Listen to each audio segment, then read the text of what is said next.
Welcome to the Foul Play YouTube channel, Reading with the Crew, episode 59. Doc? Thank you so much there, Jack61, and thank you for the welcome. And guys, welcome. It's great to see everybody here. And let me tell you, we have an absolute ripper of a podcast for you guys today. Thank you so much for all your feedback and your questions and your comments. And I read them all here on the Foul Play team. A lot of us, we check the comments and we try and answer your questions. And today we've got a very, very special podcast for you. Welcome, everyone. My name is Dr. Silkman. I'm from the Foul Play team, and I'm calling from a beautiful day here in Adelaide, South Australia, nice and sunny. Welcome, everyone. But before we start, I'd like to introduce our esteemed panel that's joined us today. First of all, Jack61. Welcome, good sir. How are you coming along? Not too bad. It's I guess it's beautiful if you like snow. We got an overnight snowstorm. I didn't even know it was supposed to snow, actually. It wasn't a lot, but nonetheless, cloudy and all that kind of stuff. No typical Michigan weather in the wintertime, so doing well. I will let everyone know that, right quick, that I did get I have put a open records request in about a year ago almost now for jail calls for Stephen Avery that I knew we were missing.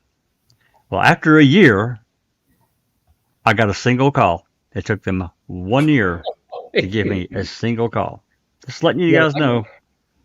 It's a 15-minute call between Stephen and Dolores. And I listened to a little bit of it, but just anyway, doing well. We'll get more into that. We'll get this one added to the playlist at some point. Just want to let everyone know. Took a year. Wow. Yeah. Thank you so much there, Jack61. Things move slowly, right? Next, we have Just Rhonda. Just Rhonda, welcome. Good to see you here. Thank you, Dr. Silkman. It's wonderful to be here as always. Just anxious to hear what you have prepared for us today. And I want to welcome everybody on the panel and everybody in the chat. Looks like we have a good crowd already. So let's rock and roll. Fantastic. Thank you so much there, Just Rhonda. And next we have Katie. Katie, welcome. Good to see you here. Hey, thank you. Good to be here. Looking forward to it. Awesome. Awesome. Thank you so much. Next we have I Don't Recall. Welcome. Thank you. Hi, everybody, and welcome to Reading with the Crew. Thank you so much. And next we have Susan. Welcome, Susan. Good to see you here. Hey, Doc. Thank you. Been under the weather for a bit, but I'm back and ready to go. Let's get this show on the road, as they say. Let's get started, guys. All right, Jack61, unless there's any further announcements, you can put up the very first slide. And Katie, do you see everyone in chat? Who's in chat? Yes. Are you able to tell us? And also not forgetting that there are people watching on Facebook and also on Twitter, X. All right. We have Yours, Double D, Jazz Naz Gaming, Gloria, Just Rhonda, Clive Coolidge, Anthony Hills, J Jax, Passive Bear, Gazwall. I don't recall. Ice Coffee. Rhonda SD, Colette M, Joffrey 3, Pete Moss, Anthony D, Crockett Thompson. Welcome. Thompson, Graham Mess, Moss. Sorry, my cursor was in the way. Scooby the Dog. Welcome. Alfie Thrower Nanny, Tired Old Man, James Crane. Did I already say that? Inexplicable Susan, Sila 442. We have a lot of people here today. JJ Fogg Jr. Nan's Life 7. That looks like it. Awesome. Awesome. Thank you so much for joining us, guys. Well, look, as you know, Neville and I put together a series of new podcasts, Reading with the Crew. And today, guys, we're going to continue that with episode number 6. If you're following along the podcast series, This is the new material presented by John Ferak, and the chapter that we have been covering is entitled New Witnesses Emerge. This material is very current, especially with Kathleen Zellner's new filing. And of course, she had to put in a brand new filing because she went over the page limit.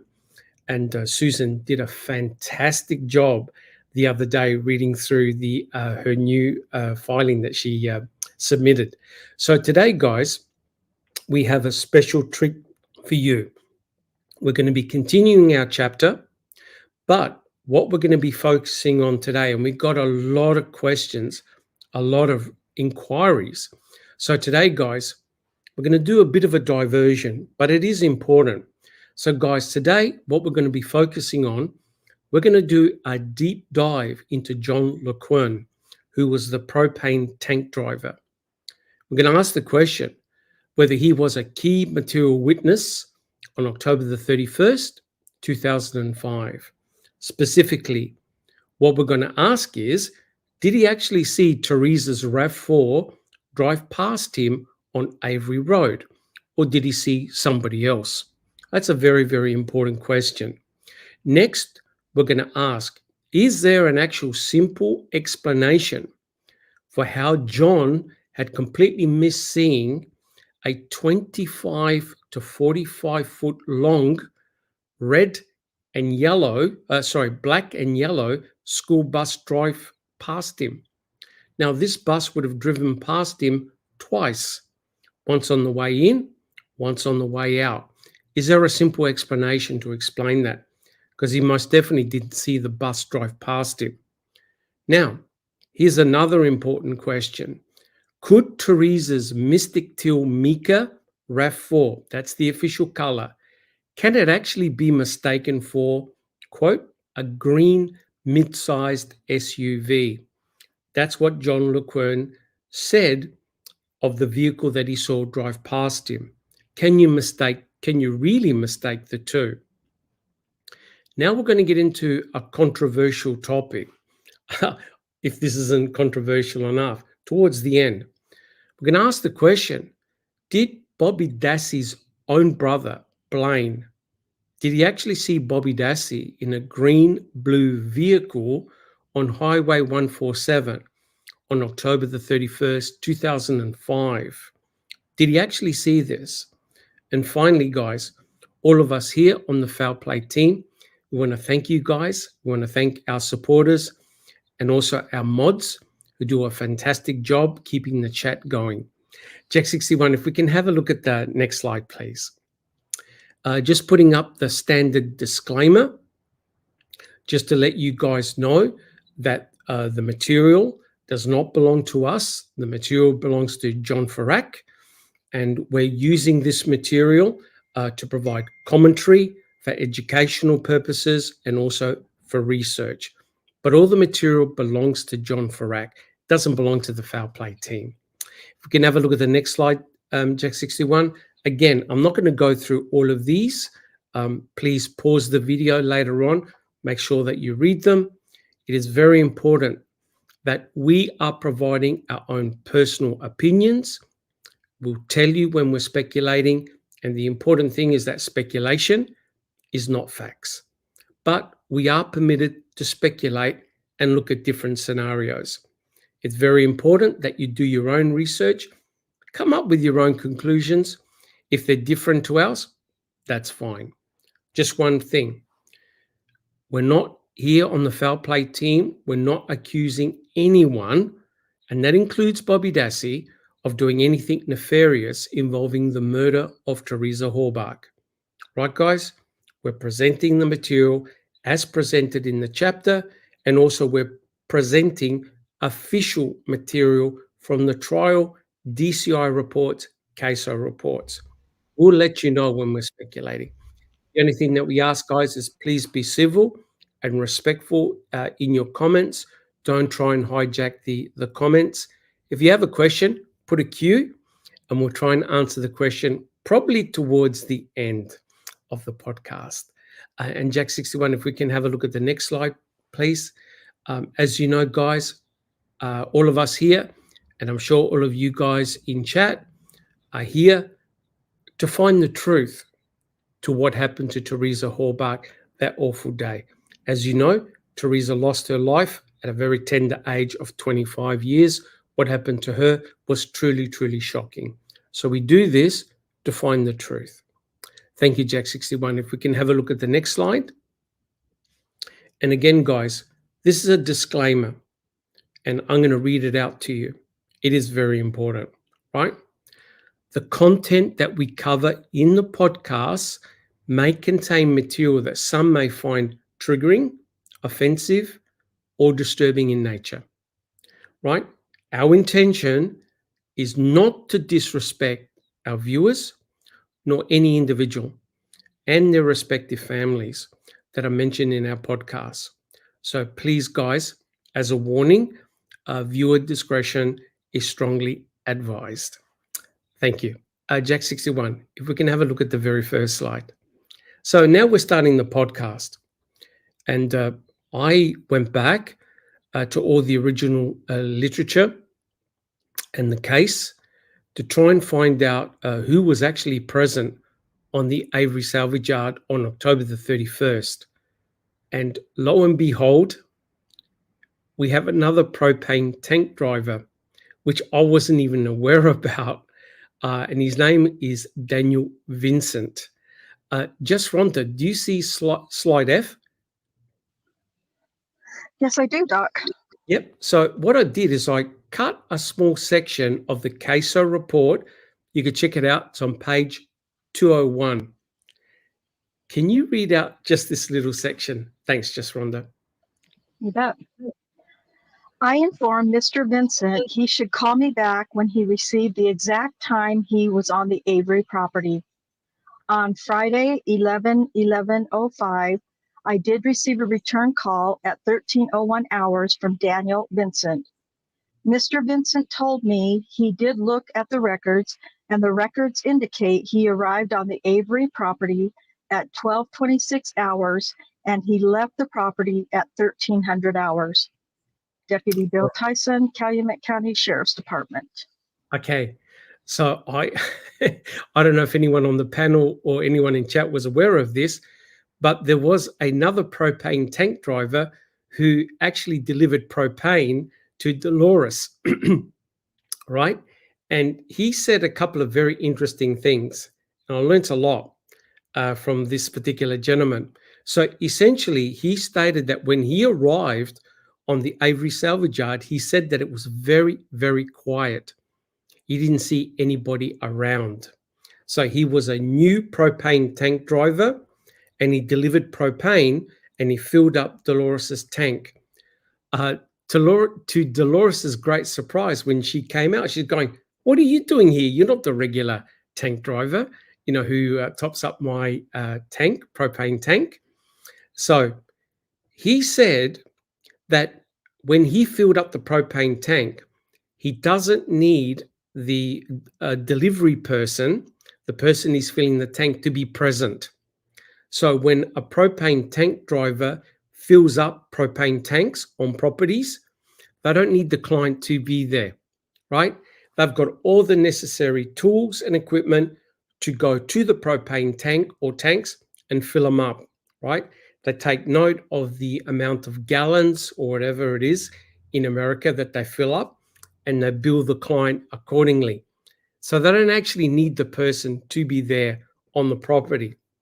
Secondly, he was actually asked what time did he thought he arrived on the property, right? He was just asked, "Or what time did you arrive on the Avery salvage yard?"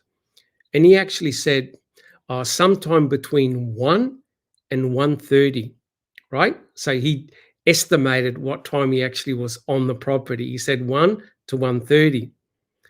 When he went back and he checked his official records, he was actually there at 12:26, right? He arrived at 12:26 and he left at about 1 o'clock.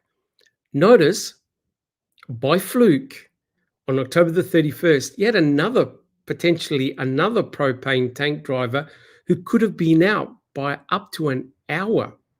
Now, he just estimated that he thought he arrived there between 1 to 1:30 at Jet 61. Well, that just goes to show you, as you're working through your day, living your life, how wrong you can be. Just Yeah. And not even mean to do it. No. It's just how memory works. You're just not really paying, and hammering a nail into that fucking clock. Pardon my French, because I get a little irritated about it. But because I know we sometimes want to graph these times, but we generally try to do it when we have a record. That's correct, like a phone record, and we can nail it, right? Correct. But these other times. Yep. I remember. I'm just saying, I've been through it. So this right here is a great example of that. Yep. So this guy's got no skin in the game, right? He's clearly not a material witness. He left way before Teresa Hallbach ever got on the property. But when he was asked, and you could check it out on the case report, he was out for up to an hour. But luckily, he had an official logbook. He went back, phoned up Tyson and said, oh, yeah. According to my timesheet, I was actually there at 12:26, right? But notice, he estimated sometime between 1, even up to 1:30. So he was potentially was out in his estimation by up to an hour. Now, I'm not saying anything here. I'm just saying that people estimating time is very bad, right? But the important thing, because I remember there was a question that was asked last week. No, the client does not have to be present when the propane tank driver arrives, right? They go to the tank, they've got the keys, they open up the tank, and a lot of the propane tank drivers actually bring a can of spray for insects, because normally there's a spider or some bug living underneath the cap. And they just fill up the tank and away they go. But notice this guy here too, Vincent, he was there for about half an hour as well. All right. So there was another propane tank driver on the property. He said it was very, very quiet. There wasn't a lot of activity. Guys, do we have any questions? Who'd have thunk?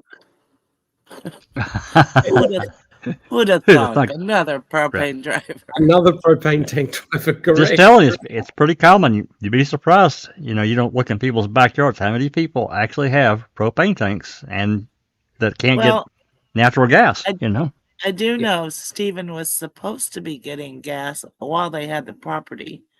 Well, law enforcement had the property. I don't know what day, but I remember him saying that he was supposed to have his tank filled. But anyway, interesting, Doc. Yeah.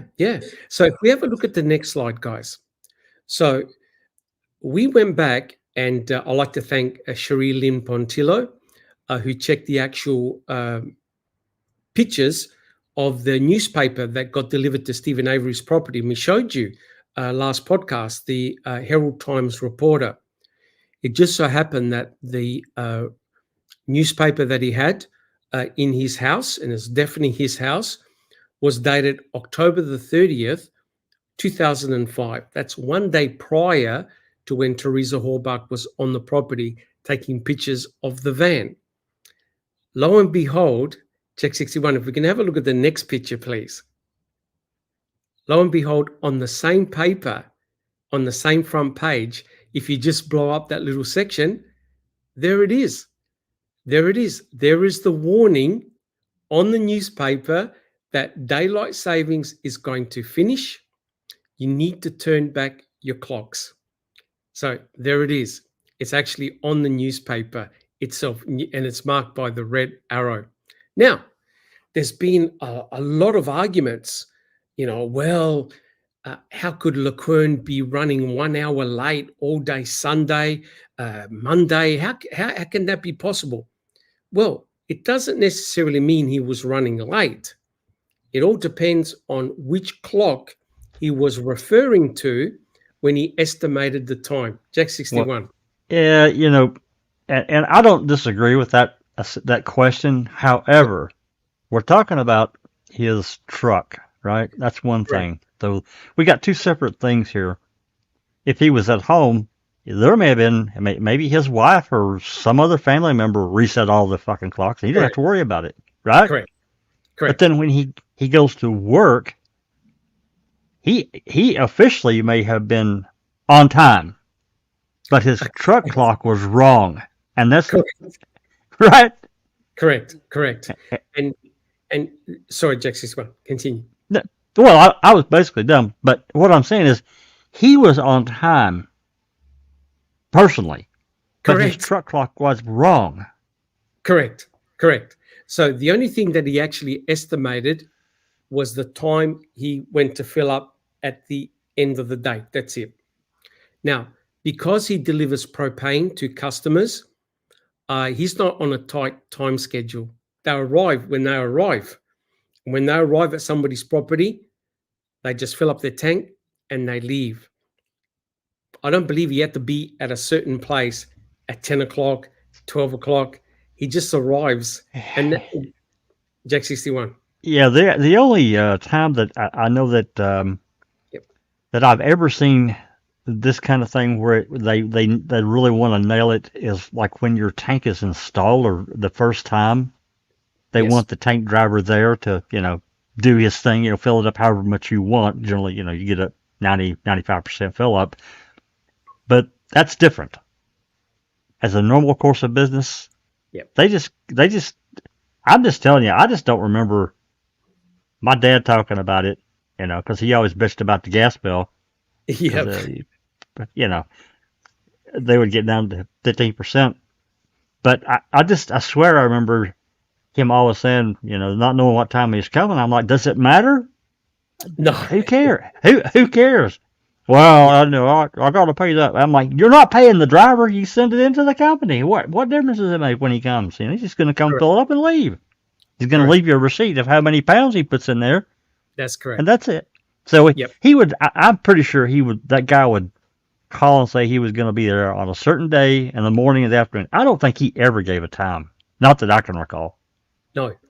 And what is interesting, and we'll talk about this, was that when Fassbender spoke to him by telephone to LeQuern, Fassbender asked him, what do you consider the end of your day is? And this is in a DCI report. And he goes, anywhere or around 3 up to 4 p.m. So in other words, he wasn't specific. So the end of the day for him is literally the end of the day when he fills up his propane tank. He normally fills up once at the end of the day to make sure that his tank is full. So in the morning, he's ready to go. So in other words, there's a bit of flexibility in when he actually goes there. In court, he said, I was there between 3:30 and 4 p.m. That's what he said in court, right? So here is another example of Mr. Daniel Vincent, who was out in his time estimate nearly up to an hour. So my point is this: people can make mistakes when it comes to time. There's no grand conspiracy, nothing. People can make mistakes. Susan. And I'll just remind you that the other propane driver, driver number 2 across the highway, he said that it wasn't real busy at that time. He wasn't. That's correct. Delivering a lot of propane at that time. That's correct. He could have been done earlier than normal. Yep. As well. Correct. So the possibility exists, and we're just putting it out as a possibility that John LeQuern was out in his time. No malice, no misintent, just simply he said the wrong time. Jack 61. Yeah, and from last week, I think there was a question because people were shocked to find out that there was another propane tank fill-up station across the road, across highway, State Highway 147. I do have a Google Earth photo that I pulled up, and I shared it with you, Doc, last night. Yes. Of the December 2005, and I can show it at the end, and it definitely shows both. Not a great photo. Oh yeah. Yep. Well, and then, but if you look at the newer updated photos, it's much clearer, obviously, in Google Earth. You can clearly see it there. Anyway, if anyone wants to see it, I've got it. Yeah, fantastic. All right, so Jack 61, can we have a look at the next slide, please? So again, there was a hell of a lot of interest in this, and I've summarized it like this. There were essentially 2 gas filling stations on either side of Highway 147. LeQuern, he fills up inside the Avery salvage yard, and he was very, very specific on what he did. And according to John, he filled up his tank between 3:30 and 4 p.m. We're speculating that he actually was there earlier, more likely between 2:30 and 3 p.m. That's speculation, of course.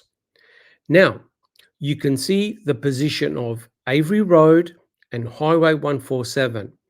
On the other side of Avery Road, that's where Mr. Klein fills up his propane tank, right? And he stated that he was around about 3 p.m. Filling up his truck. Now, the important thing is this. If you have a look where Mr. LeQuern fills up his propane tank, you can see that there is actually nothing in front of him. There are no trees, there are no bushes, nothing. He has an absolutely clear view of the road in front of him. Now, there's one important point. If you look right at the right-hand side, that's where the school bus drops off both Blaine and Brendan Dassey every day. Now, this is a school bus, which means that they've got to be on time. I checked the transcripts, the reports, everything. There's no doubt that the school bus arrives there between 3:40 and 3:45 p.m. every day. It's on time. There's no way that Lisa Buchner could have had her clock wrong because she picks up the kids from school. Guys, would you agree that in terms of accuracy, Lisa Buchner was on time? She dropped off the kids between 3:40 and 3:45 p.m. as a school bus driver. Jack 61. Yes. I'd agree with that. Yeah. Yes. Yeah. Because you run on a schedule. Otherwise, parents are going to get worried that the kids are coming late, etc., etc. So from everything that I've read, the school bus drops off the kids between 3:40, 3:45, right down at the end, right? So this photograph that you see, it's a crop from an image that was taken on November the 7th, 2005. And you can clearly see how the vegetation, the foliage, the orientation of all the structures, that's how it was, right?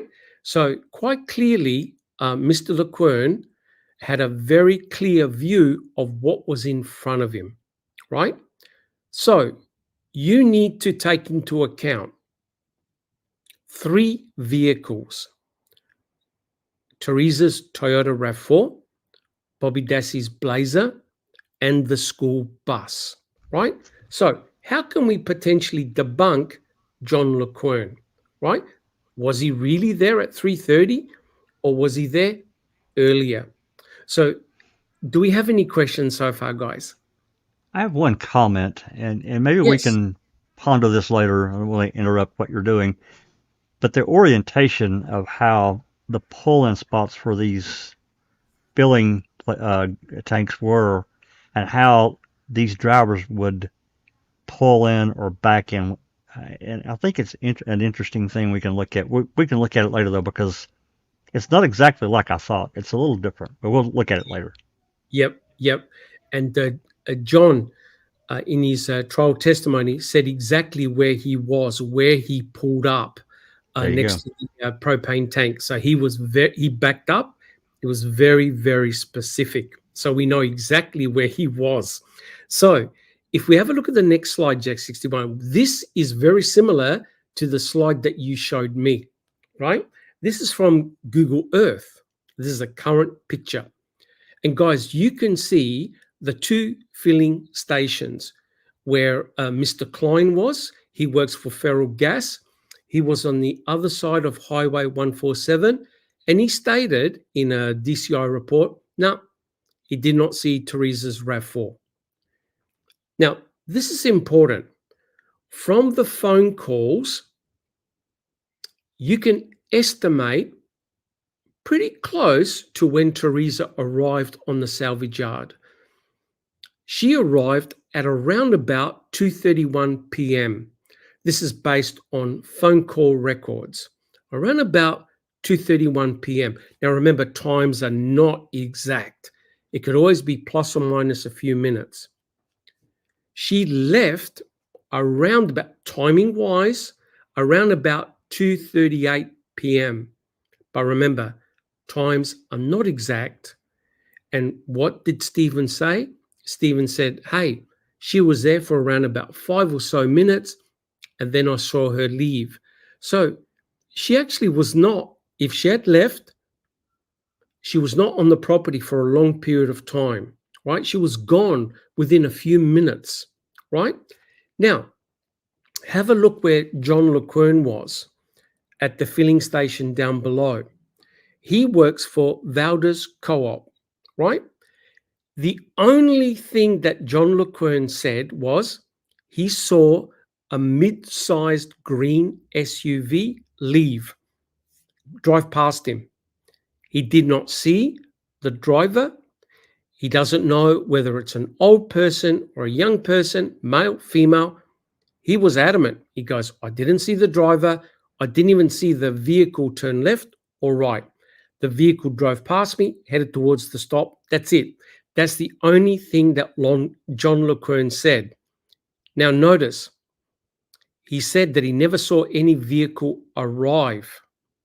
In other words, he didn't see Teresa drive onto the property. But there's an explanation for that. Furthermore, he never said that he saw Bobby Dassey's blazer. He never said he saw a black blazer. And I think, guys, am I stretching it that a black blazer is not the same as a mid-size green SUV? Would you guys agree? No. Yeah, it's not. It's bigger. I won't say a huge amount bigger, but it's considerably bigger. Okay. All right. One important statement, and I think this is the clincher, is that he did not see the school bus. But the problem for John is that he didn't see the school bus twice, it driving in and it driving out, right? Because the Lisa Buchner drops off the kids and drives straight back out, which meant that the school bus would have had to have driven past John twice. He never mentioned seeing a school bus. Now, how can we explain this? Well, I checked a few YouTube videos and I also read a book on SOP on how the truck drivers fill up their tanks, their propane tanks. I checked the whole lot and I checked about 3 or 4 different videos of how these propane truck drivers pull up to a station and attach all the piping to their truck. I was actually a bit shocked. It takes between 4 to 6 minutes to hook up the propane lines to the truck and start the filling process. In other words, it doesn't just take 30 seconds or a minute. It can take up to 6 minutes to hook up all the lines. Jack 61. Yeah, that's what I was saying last week. There's a process. I mean, like I said, I'm sure there's security to get everything unlocked and all that kind of thing. And depending on where you're at in the world, there may even be static things you have to hook up to hold up on static electricity. There's just a whole gambit of things because you got to watch out for fire. That's the main thing, 'cause that shit can blow up. Absolutely. Yep. Correct. So you can go online and check these videos yourself. And there are books, SOPs, standard operating procedures. And Jack 61 is correct.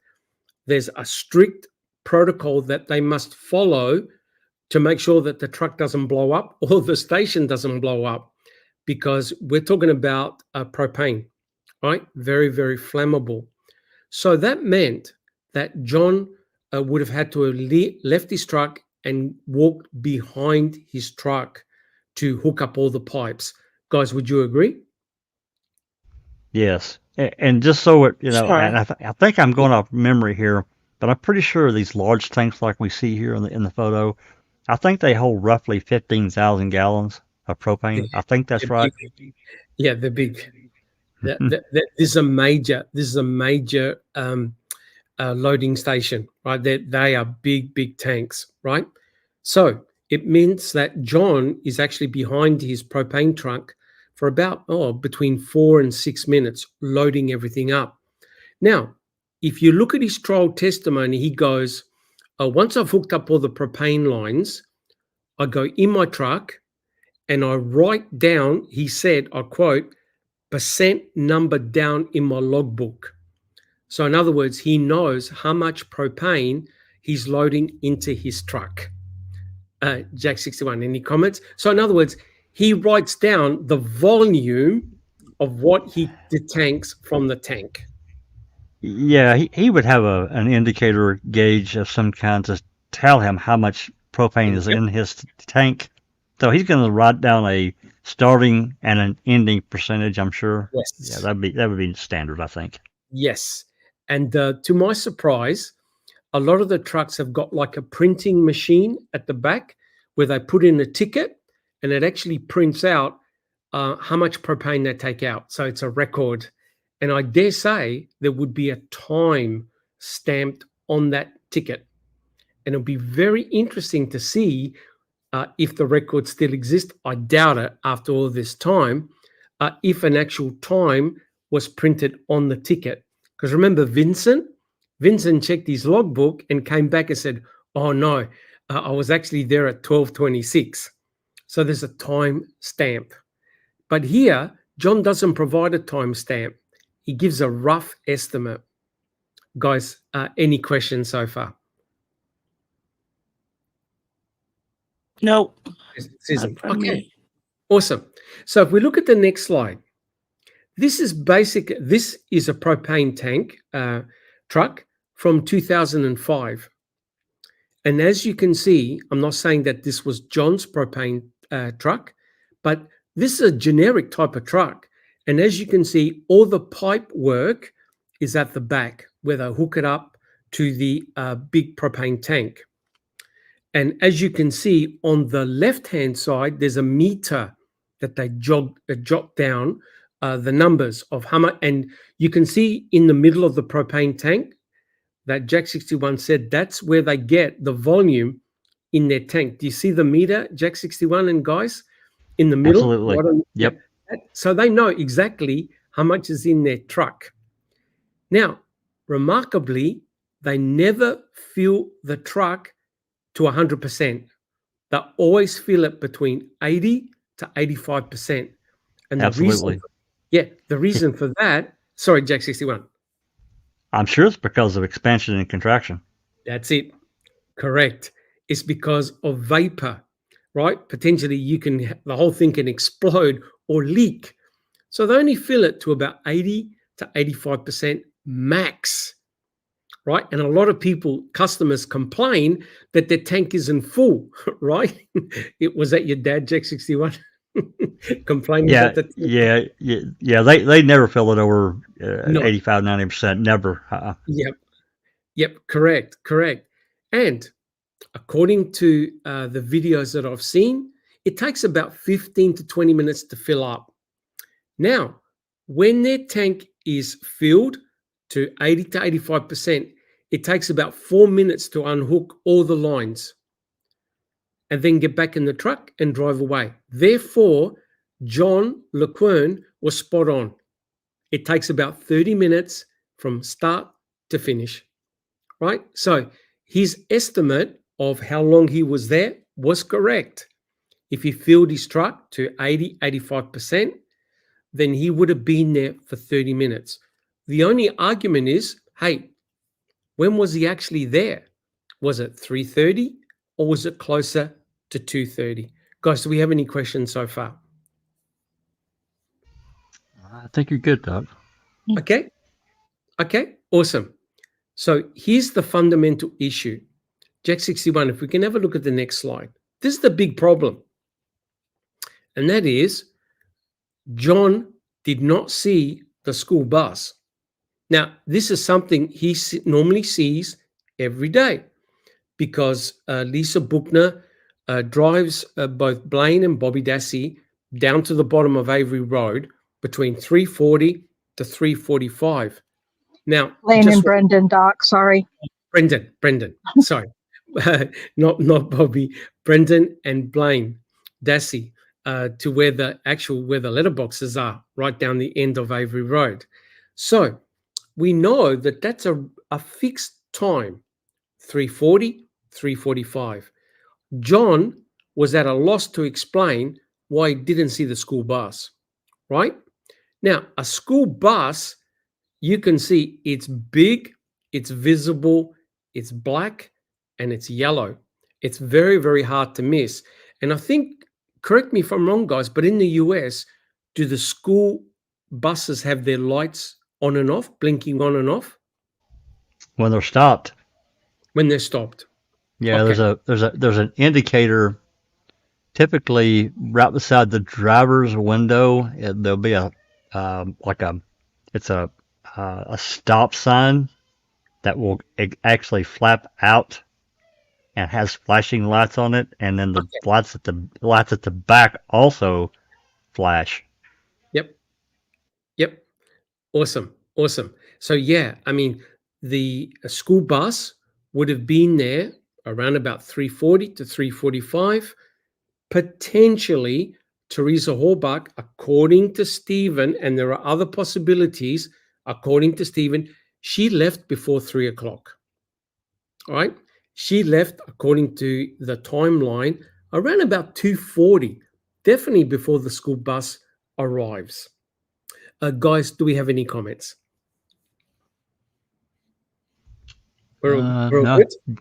I think we're good. Okay. Now, Jack 61, if we have a look at the next slide, you're not going to believe this, right?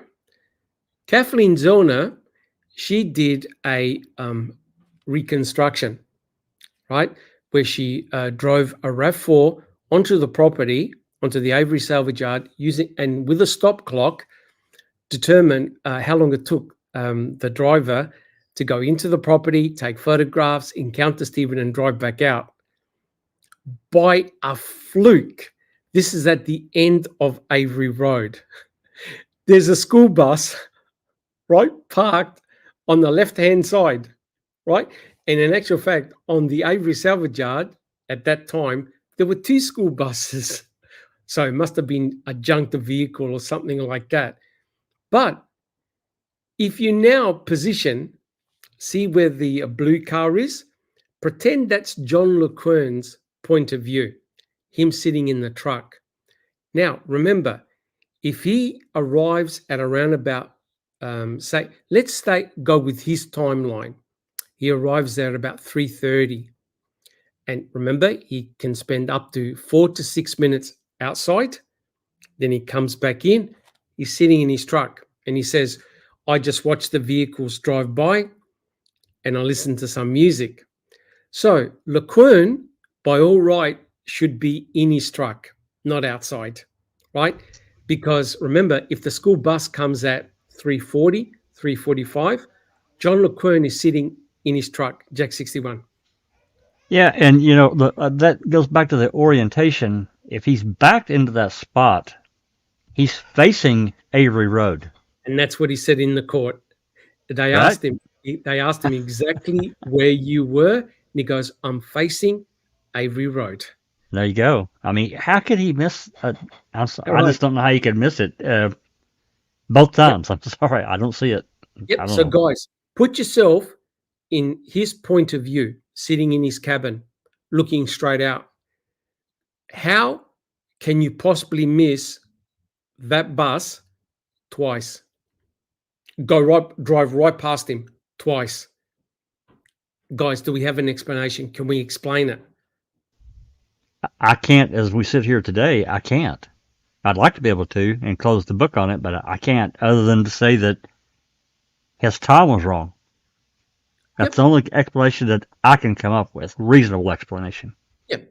So it doesn't necessarily, we're not out of the hook yet. It doesn't necessarily mean he was there at 2:30. It means he wasn't there at the time of the bus. That's right. So he had to be there prior to 3:40, 3:45. Guys, is that reasonable?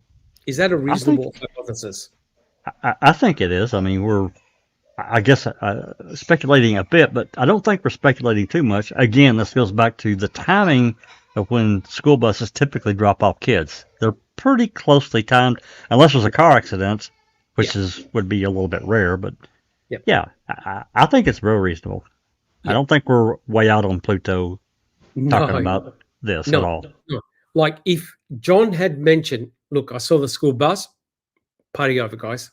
We wouldn't even be talking about it. He clearly was there between 3:30 and 4 o'clock. So That's the right. bus go in, come out. That means that the mid-sized green SUV likely wasn't Teresa Hallbach's vehicle. Susan, do you have any comments, potential comments about that vehicle potentially not being Teresa's RAV4? Do you have another possibility? Well, it's possible it wasn't her vehicle. Could have been a customer. I was gonna say, it could have been a customer. Yep. Yeah. Yeah. Yep. We don't know. Correct. Yeah, we're just Correct. speculating. Correct. 100% correct. But what we're trying to do here is to try and come up with a solution as to how John could have missed seeing the school bus. I don't think you can, right? Because it drove past. I Susan. have to say this. Okay. Because he sees it every day. Maybe it didn't really register. Didn't You know stick. what I mean? It's possible. That possibility does exist. Yeah. And And in fact, I think he said something like that in his testimony. But he didn't. He definitely didn't see the school bus. He couldn't explain it. Well, he said maybe it just didn't register, something like that. Okay, that's fair enough. Yeah. Right. You got to look at all possibilities. 100% correct. But for me personally, I find it hard to believe that such a large school bus, he would have missed it. But he sees the green mid-sized SUV. well, Right. that's what ties. I mean, this is the difference of remembering this green SUV, whoever the hell it is, being tied to that specific day, and he didn't recall seeing the school bus either direction. I don't know. I'm gonna leave it there. Also, Kate. he didn't hear the school bus. No, he mentioned none of that. Yeah, those school buses rolling down their road aren't quiet. They're pretty loud. Yep. No, you have to take. Normally they turn the engine off of the truck because remember they're filling propane. He definitely would shut the engine off. Yep. He was listening to music, right? Correct. But the thing is, what caught his attention of seeing the mid-sized green SUV, right? So you never know. It was different. It was a different car. Correct. You'd never seen it before. You hadn't seen it before. Correct. Yeah. So you have to cover all potential aspects, right? Susan, I'm done. are you good? And if you have a look at this picture, it just so happens it shows you the mailboxes, right, on the right-hand side. That's where Tom Sawinski allegedly dropped off the newspaper in the early hours of Saturday morning, right? And there's an actual mailbox where the newspapers go into, right? Where he would have delivered the newspaper for the Avery family. So potentially, it's difficult to explain, not impossible. I'm not saying it's impossible. How the school bus goes past John twice and he doesn't recall it, right? So Jack 61, if we can have a look at the next slide, please. And here's the issue. This is the point of view of the RAV4 driving out, right? John LeQuern is on the right-hand side. He's got an unimpeded view. He's literally staring at Avery Road, right? And in the distance, you can actually see the other propane filling station right in the distance. I've got another picture to show you. So whoever drove past him, literally, they were within feet of where John LeQuern was at Jack 61. You know, it's unfortunate because if I'm remembering what you said last week, I didn't go back and read this DCI report, but they didn't talk to LeQuern until freaking January. Yep, in 06. It's really unfortunate they didn't talk to him, you know, sometime in November when the memories would have been far fresher and got a better, I mean, to me, I think it would have been a clearer perspective. He probably could have nailed it down even further. I'm just saying, them waiting, you know, 2 freaking months or however long it was, it's a little irritating. Correct. That makes me very curious how he could possibly remember a mid-size SUV on that particular day leaving the property. That is interesting. He actually told his friends 5 days after. So as soon as he saw, so as soon as he saw and we'll go through it, as soon as he saw all the material on the news, that's right. his friends, he goes, oh, I think I may have seen that vehicle because it was at the Avery salvage yard. He put 2 and 2 together, but he never phoned the police because I didn't think anything of it. And it was Fassbender that approached him because they took a record of everyone who went through the area. So Fassbender phoned LeQuern. Everyone except Sawinski. Sorry. Everyone except Sawinski. So the good thing is that LeQuern wasn't there for attention. He never phoned up to say, "Oh, look, I think I saw Teresa's vehicle." No. He was very, very cautious, but he did tell his colleagues because he saw the material on TV and may have heard it on the radio or whatever. He goes, "Oh, I think I saw that vehicle." And Fassbender then spoke to him in 06, right? But he did tell his colleagues, and I think he told his family as well. Yep. All right, guys, do we have any questions? No, just some various comments, but I think we're good. Okay, so from this picture that you can see here, there's no doubt the bus, the RAV4, potentially the RAV4, and also not forgetting Bobby Dassey's Blazer would have gone straight past him. So the question now comes, well, how the hell did he miss Bobby Dassey's Blazer? And a potential answer was that he was outside of his truck, getting ready to come back in. So only speculating. So if John was behind his truck, hooking up all the lines, getting some paperwork done, and then walking towards his cabin, he could have well missed it. Now, according to what Bobby said, when he left, Teresa was still there, which meant that Teresa wouldn't have been too far behind Bobby. Guys, would you agree? That's on the proviso that Bobby left when he said he left, as in he drove out, Jack 61. Yeah, I'll have to agree. And, again, this goes to John LeQuern, and I don't know this guy at all, but I think that most drivers of that kind of stuff that deliver propane, they're very safety conscious. They have to be, because one mistake and you're dead. You're gone. You're dead, absolutely. And anyone potentially within several feet of you is going to die as well. I don't really know him and how much he would be concentrating on his making sure everything was hooked up properly. But my guess is, speculating, of course, that he was very mindful of what he was doing, and his attention was not anywhere but on what he was doing. That's just my thoughts on those guys that drive those kinds of trucks. Correct. 100% correct. Susan. And yeah, we don't really know what came first, the chicken or the egg, the No, we rat don't. or the blazer. Yeah. That's funny. 100% correct. But my point of showing you this picture was that John LeCun was in a prime location to see who Oh, went. Would you agree?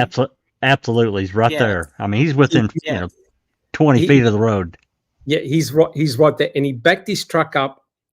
The piping network would have been likely behind him because he hooks it up to the big propane tank. There's a Absolutely. process that takes about 4 to 6 minutes to hook up all the pipes, bleed the valves, make sure that everything is running properly, and then he climbs back into his truck, right? So there's a strict protocol that they follow, right? We don't know the order of how the vehicles went out. The only thing is, he never said he saw a black blazer. He only saw a mid-green, mid-sized SUV. That's it. Is Right. that the only car he said he saw that day, Doc? Yes. Yes. Okay. And they asked him, on average, how many vehicles do you see on the Avery salvage yard go down the Avery Road? He goes, 2 in 30 minutes. So it's not a high throughput road. There's not a lot of cars that go up and down. And it's interesting that Vincent, the first propane tank driver, said it was quiet. There was nobody here. It's very, very quiet. So I know that was earlier, but John was correct. There wasn't very much traffic. So I suppose if he saw a vehicle go by him, he noted it, right? But you have to admit, no matter what you think, he's in a prime position. If he sees a 25 to 45-foot bus go by him twice, it's hard to believe that he would not see it. Possible, but hard to believe that he wouldn't see it. Jack 61. Yeah, I think that probably through the week at that time of day, traffic would be very low. I'm talking about customer-wise coming in and out of the junkyard. I don't think you'd see really any kind of steady stream of traffic at all, except maybe on Saturday when people are off and they're able to get out and shit. So that's not surprising to me. Yep. Susan. Thank you, Jack 61. Susan. Well, how about this scenario, Doc? Let's go for it. Okay. Bobby leaves first. He pulls over between his house and the mailboxes and waits for Teresa. Flags are down right there by the unloader or somewhere in that area. Attacks her. Gets her out on a ruse and then attacks her. Throws her in the RAV, drives her back to his garage. Kills her there. And then he's got to get out of there before the boys get home. So he then exits in her vehicle, goes down to the Twin Bridges. He's freaking out. He parks it there. He washes himself up in the river. Calls his buddy, get him to pick him up and take him home. That's a good one. The only thing is that they never tested the Dassie garage for human blood. They didn't do a luminol treatment at all. So we don't know. But the scary thing is the forensic evidence tends to suggest that Teresa Horbach was attacked behind her own RAV4. So there could potentially be attacking scenario. Now, when you think about it, I can't argue with you because the evidence tends to suggest that Teresa Horbach was placed in the back of her own RAV4, which meant that someone likely drove it away. Do you know what I mean? It also means that Bobby's car would not have driven out at that time as well. That's the scary thing. Correct. He was driving Teresa's. And this is only a theory, of course. Of course. 100% speculation. And Stephen Avery did say that he wanted to put in as an ad the end loader that happened to be on the gravel road. Yeah. That's the gravel road, and there was police tape around it. Now, there were no dog hits, as far as I'm aware, around where that end loader was, but there was a cadaver dog hit on the front door of Chuck's place and also Yes. in his bedroom. There was a Yes. cadaver dog hit on And Chuck's that could front be door. any blood. Yeah. That could be any blood. True. Correct. That's Because right. a cadaver dog is not specific for Teresa Orbach. Correct. Right. Correct. But your hypothesis, that's scary. And he could have had nothing in mind about framing Stephen at the time that this all went down. But he's got several days here to think about shit and what he's going to do. Everybody's up in Crivets, right? He's got the Correct. weekend. He didn't go to Crivets. Correct. Maybe him and Mike O came up with, a plan. I don't know. It's possible. And they freaked out and thought they'd move the RAV out to the quarry. So Sievert saw him doing that. They left it there for a bit, and they're just freaking out, and I don't know. Ended up bringing it down Avery Road, pushing it in. Correct. I don't know. Yep. It's a possibility. It is a possibility, and you need to entertain all these things, and that would explain why Stephen potentially never saw Bobby drive out, and it may potentially explain why John, who would have been in a prime position, never saw a Blazer drive out, right? And again, we could be completely wrong, but it is a possibility. My point of that picture, guys, is to show you that there's nothing in front of John LeQuern.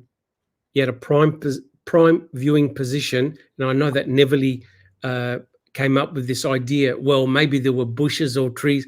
No, there was nothing there, right? You can look at the photographs that were taken early November. There's nothing there. He had a perfectly clear view, and he has to turn his engine off, right? Because he's filling up his truck. The last thing you want is a spark. And Jack 61 is correct. They have to ground their trucks for a potential spark as well. All right. So if we look at the next slide, thank you, Susan. That's actually a very scary hypothesis there. But if you look at this picture here, John LeQuern says, I only saw the vehicle head towards the stop sign. He never said he saw it turn left or turn right. He said he paid no attention to it. But if you notice in the distance, that's where Mr. Klein was. And Mr. Klein, I think he said he was there around about 3 p.m. He never saw Teresa's RAV4. Now, I know this is earlier, but he doesn't mention seeing any vehicles or anything like that. And he would have filled up. He stated around about 3 p.m. Interestingly, LeQuern never says that he saw Mr. Klein at that filling station, right? So if Teresa was turning left on Highway 147, this is where her vehicle would have been. It would have potentially driven straight past John. Okay, so if we can have a look at the next slide. So this is very interesting, right? They asked John, well, okay, mate, what did you actually see? What did you see drive past you, right? So who would like to read John's part, which is the answers? Who would like to do that? I can. Okay, and who would like to read the question? I can do I it. can read. Okay. No. Go ahead, Rhonda. No, please go ahead. Yep, let's go for it, guys. So this is LeQuern being questioned about what he saw. Let's go for it, guys. Yes, I recall seeing a green SUV. Okay. When you say a green SUV, how big was it? Mid-size SUV, not the large size. What kind of vehicle do you have? I have a Tahoe. And is that a full size? Generally speaking, yeah. Okay. And the vehicle you saw, was it as big as that or smaller or what? It was smaller. Okay. So tell us what you saw. I seen a vehicle pass by the front of my truck, and I just glanced up, and it was just a green SUV, and that's all. Okay, so no embellishment, no hoo-ha, nothing. He just said he glanced up and he saw a mid-sized green SUV, right? So can we have a look at the next page? And it's got more testimony. Would you ladies like to continue the reading? Sure. Yep, awesome. First of all, you can't say hoo-ha, Doc. Is that an offensive word? Not offensive, Well, but it Kim causes Davis. many of us to go. Yeah, we got triggering effects because of Kim Davis from the host law case. She's got a copyright on that freaking word, man. I call it a ho-ho one time, and I thought I was going to get a lawsuit. It's the same thing as a cooter. Cooter, coochie. Okay. Do you like it in the hoo-ha or? Exactly, like literally. Oh yeah. Oh God, sorry we digress. Shall I say Okay. he didn't embellish? But you can say whatever you want. That sounds. You say hoo-ha, I'm gonna giggle. Let's go, guys. Yeah, let's go, guys. Okay. All right. Now I understand your memory was such back then in November of 2005 that you weren't certain that the vehicle that you saw go by leaving the Avery property was the one that you later saw on TV as being Teresa Hawbox, correct? Yes. But did it look similar to the one you saw on TV? Yes. And is that why you remembered it now or remembered it back then? Yes. Okay. And as you sit here today, I understand you can't tell us certainly that the vehicle you saw drive out of the Avery property was Teresa Hawbox, but can you tell us whether or not it was similar? Yes, it was. Did it appear to be enough similar that you recall it and recalled it back then in November of 2005? Yes. Okay, thank you. Okay. So here's the question. Can we completely disregard that he saw Teresa's RAV4? I don't think we can. I just don't. Based on his statement and his testimony, I just don't think we can completely disregard it. Okay. Susan, what do you think? Yeah, I agree. I mean, it came to mind when he saw her vehicle on TV. Yep. Popped into his head, which is, yeah, we can't discount it. Okay. Just Rhonda, what do you think? And also people in chat, tell us, can you discount that he actually saw Teresa's RAV4? Just Rhonda. No, it can't be discounted. It can't just be ignored for sure. Okay. I don't recall. What about yourself? I agree. Can't disregard it. Okay. And Katie. Yeah, I mean, what kind of I guess you can only ask yourself what kind of reason he would have or motivation he would have to lie, but I definitely wouldn't discount it unless he's deemed not credible for some other reason. Okay. Interesting. Danger, Will Robinson. It's clearly Aussie one. That's true. And I don't even drink. So to me, you can't discount it right off the bat. If he said, look, it was a red hatchback or a red pickup truck or an orange one, you can immediately discount it. We're done. We're not even here. We're not even talking about this at all, right? But the fact that he said, look, it obviously triggered something because I thought that was the vehicle, but he was non-committal. He didn't say a definite yes. He didn't say it was definite no. So the question is, how on earth can he mistake seeing the green mid-size SUV as Teresa's RAV4, right? Could you do it? Is it possible? Guys, do we have any comments? Well, as Susan said, it could have been a customer leaving. We Yep. don't know for sure. But Yes. again, based on his testimony, because of the timing, coincidental or not, we can't say for sure that it wasn't Teresa. Right. Can't say for sure that it was. But has anyone from 2005 to 2024 reported that it was them that drove out of the Avery salvage yard? Oh hell no. No. Think about it. This case has been everywhere. Huge publicity. And there's no doubt that law enforcement did a canvass of everyone who was there, right? They even got the propane tank driver at 12:26. So Everyone except Sowinski. Sorry. correct.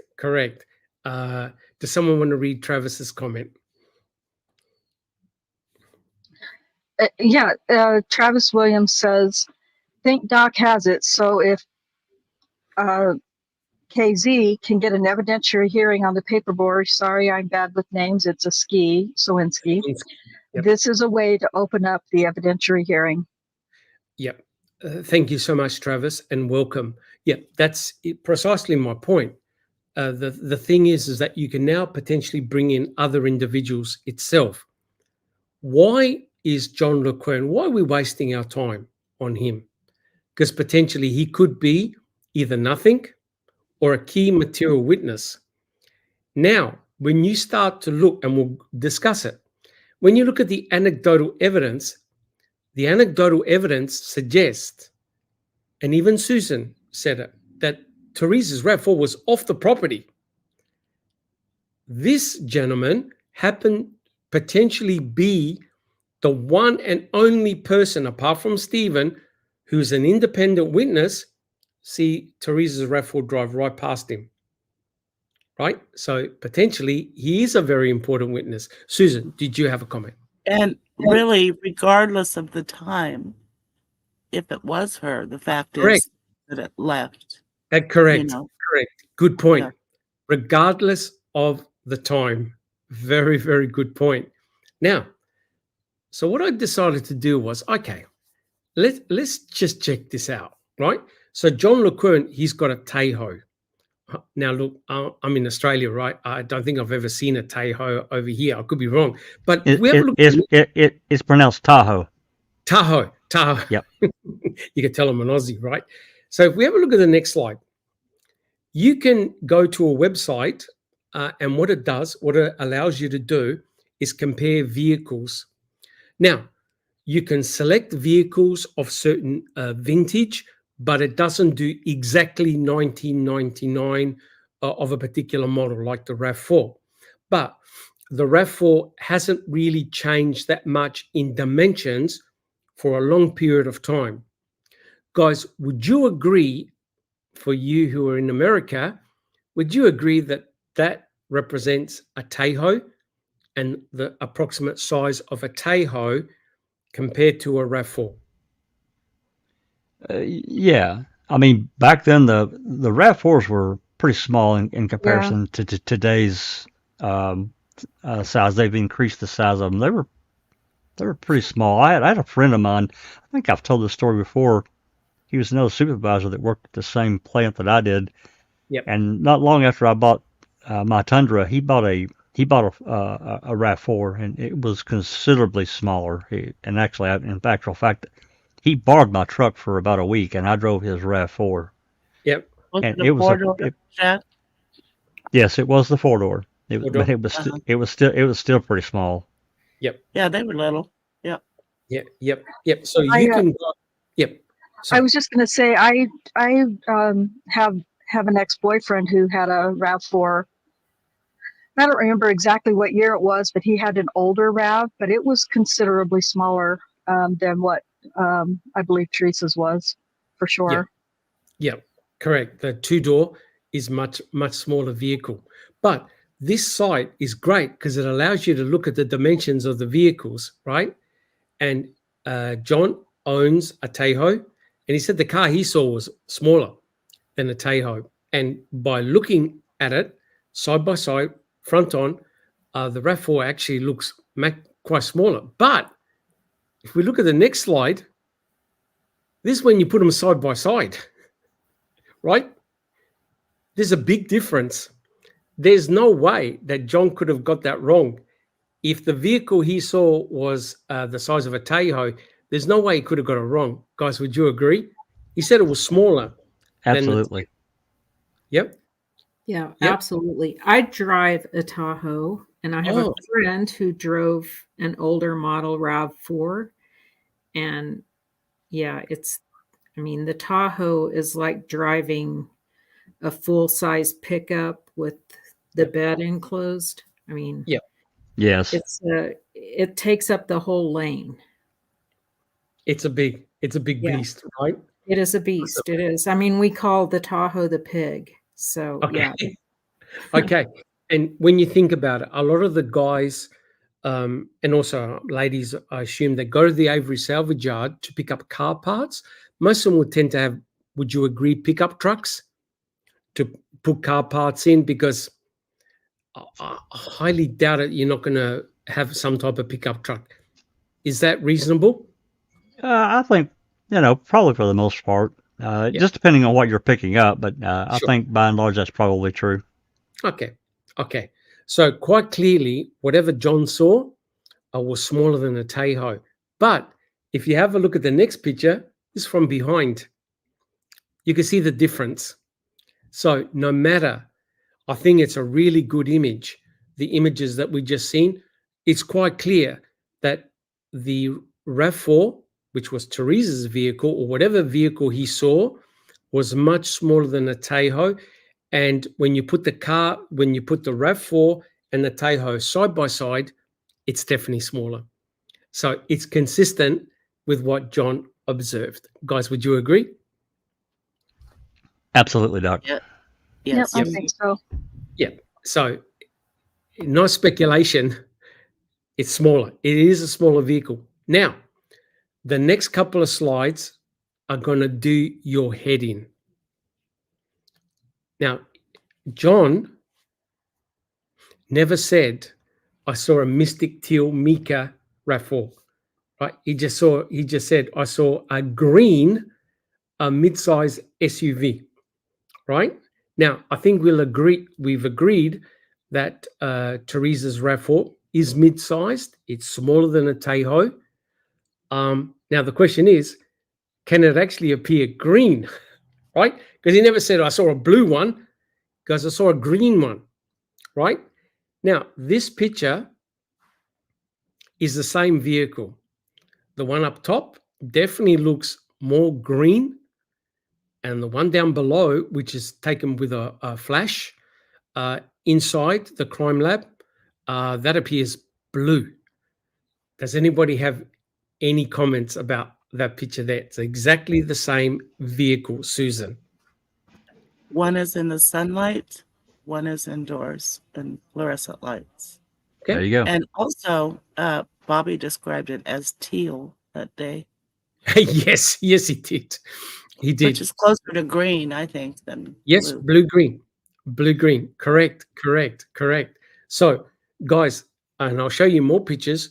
The RAV4 can definitely appear green, right? And as Susan said, in sunlight, it tends to appear more blue-green than when it's under fluorescent lights and with a bright flash, it appears to be more blue. Susan. I also think under a cloudy sky, it appears blue. Okay, interesting. And we checked the weather conditions, right? And it was We did. And it was fairly clear when for that time frame when Teresa was on the property, which is very interesting. Which means that very likely means that the sun was out. So we checked. It was partly cloudy that day. Yeah, correct. The sun very well could have been shining on it when John saw it and when Bobby saw it. But we know we know on the 5th? 5th that it was a cloudy day. Yes. So Yes, we it do. appeared blue. Yeah. Yeah. Yeah, we did. We did. Just a- Fantastic. Yeah, fantastic. So we checked all of that. So if you have a look at the next slide. So I wanted to find out what the hell is going on here. So if you look at the build record of the Toyota RAV4, if Jack 61 blows it up a little bit, you can see that the official color, guys, is Mystic Teal Mica with the color 760. Right? That's the official Toyota color for Teresa's RAV4. I checked the VIN, it all checks out. So the official color is Mystic Teal Mica, right? If we have a look at the next slide, get ready to get your head done in. This is the official Mystic Teal Mica 760. You want to blow it up a little bit, Jack 61? That is the official color of Teresa's RAV4.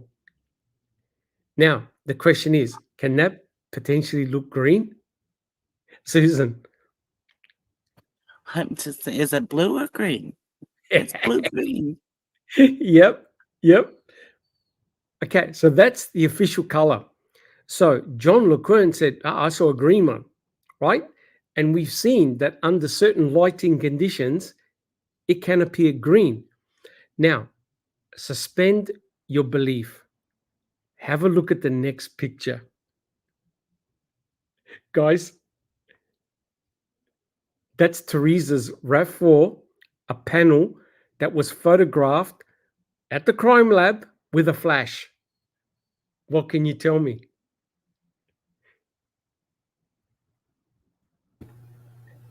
It doesn't But the- look like the other color. No. No. The flash alters it. Yep, the flash altered the color, and you probably can see the undercoat or the reflection back to the camera, but that's blue. That's more blue. But we know the color, the official color, is Mystic Teal Mica, which is on the left-hand side. So, can we discount that John LeQuern didn't actually see a green vehicle? He could have well seen a green vehicle because to him, it looked green under the lighting conditions. Guys, would you agree? I have to agree because I mean there was it wasn't only I think we have to take into consideration whatever we want to think about Pam of God's testimony and what she said. Yep. She was confused about the color. We have to take into account what Karen Halbach said in her original call. So it's not just one thing. And and add to that, we beat this dead horse even more. Yes. Toyota used color shifting paint. We know that. It's a fact. Paint. Yep. If you look at the previous slide, this slide here, you can see it with your own eyes. Now, everyone perceives color differently. The only thing that's different here is on the right-hand side, there's a flash, and it's completely saturated the color. So whatever the camera lens picked up, it looks blue. Yeah, that's another thing, Doc, that I've argued for years now is that vision is another sense, just like taste, smell, Correct. Hearing, touch. Correct. And we all perceive that differently. And I've talked to, I hear people, or I've talked to people about this for years, and they're like, well, no, you can't, it can't be this. Well, yeah, it can. What about colorblind people? Yep. I mean, vision is suggestive to all of us, so I let it go. Correct, 100%. Katie, do you have a comment? Yeah, I'm just surprised that more people aren't familiar with this color because it was so popular. I remember this color vividly. I thought it was a really cool color, the way that the color shifted depending on the light. I mean, when I heard about this the first time, I just thought, oh yeah, that absolutely shifts colors. I've seen that. Yep. So I'm almost going to run away. But could this be potentially the source of many conspiracy theories of two or more RAVs? People just saw two different colors. Absolutely. That's what I think. That's just my opinion, but I can't until I see two RAVs with two different VIN numbers or clear signs of some serious tampering. Yep. I can't go with two RAVs. I just can't. Yep. I'm sorry. Correct. But I tell you, if you were to tell somebody that was the same color, no one will believe you, right? But quite clearly, you go on our crime scene photo pictures page, we've got hundreds of pictures of the RAV. There are pictures where you swear it was blue, deep blue. Absolutely. There are pictures that you swear, no, it's green, right? So this is a car that can appear to be multiple colors depending on the lighting conditions. But the next picture, sorry, Jack 61. I was just going to say, I mean, way back in the day when we first started getting information, I felt like that there was two RAVs involved. Yep. I did. Yes. And then, we got more and we got more. And then remembering these color shifting schemes that Toyota used, I started thinking, now, wait a minute here. Let's really check this out. Because, again, I go back to my Tundra. It was gold. But in certain lighting, especially in broad daylight, it was more of a champagne colored. It did, and then in a dimmer light, it would appear bronze. It was crazy how the vast color shift that it would make depending on the lighting. So depending on lighting. That's right. Absolutely. Then the mud stains and all this other stuff. I'm sorry, I had to discount that theory. Yep, and Duke asked the question, why didn't the state give the RAV4? I'll tell you why. Because it's going to be very bad. Put it this way, if Kathleen Zellner is able to analyze the RAV4, right? So now I'm thinking to myself, all right, do we actually have pictures of the RAV4 in the orientations that LeQuern likely would have seen and in sunlight? Assuming that when the RAV4 drove out, or when the vehicle drove out, was in relatively sunlight? And the answer is we do. Jack 61, if we can look at the next slide. Now, have a look at this, right? I found 3 pictures of the RAV4 coming, of this particular car, the RAV4, driving towards him, straight in front of him, and driving away. So 3 different perspectives. If that vehicle drove straight past him. I don't see any blue in that car at all. I'm sorry, my eyes don't. I only see green. Guys, what do you see in that car? The top photo, I see more green. It's greenish in color. I do see some blue undertone. The second photo down, I see green, but also can detect blue. Yeah. And then the third photo, the back quarter, especially when you get to the back cargo door, I see blue. Yep. Interesting. So if you just had a quick glance at that car, would you be wrong to say green? No, I don't think so. No. But guys, look at the picture down below in the crime lab with a flash. Do you see any green? Not at all. I don't see any green. I see blue. Susan, do you have any comments? If I was just glancing at all of those 4 pictures, I would say it's blue. Okay. But the top one looks more teal to me. Okay. I don't see any dark green, but okay. It's just the mica. Yep. Okay. Awesome. So the bottom line is this. Is it outrageous that John said green? To me, it's not. Again, it's suggestive. Karen's mother has seen it green. We've seen it green in certain photos. So it is green at times. Yeah. So, Correct. Yeah. Correct. Now, if you think that's crazy, Jack 61, let's have a look at the next picture. Now, on the right-hand side is a photo taken in the crime lab with a flash. What color do your eyes see? Royal blue. It's blue. I see blue. I don't see any green. No. What about in chat? What color do you see that car? And on the panel, Katie. I see bright blue. Scooby says I see green now. Okay. Black. Yep. Sapphire blue, a blue color. Yeah. Okay. Susan, did you have a comment? I was just gonna say in the highlight there where it goes right across where it says RAV4, where the light is hitting it, I kind of see green in there. Okay. But the rest of it's very blue. Very blue. Now, if Jack goes to the left-hand side, that's the photograph that Nicole Sturm took. To me, that looks blue-green. I can see a little bit of green and blue. What do you guys see? That's on November the 5th.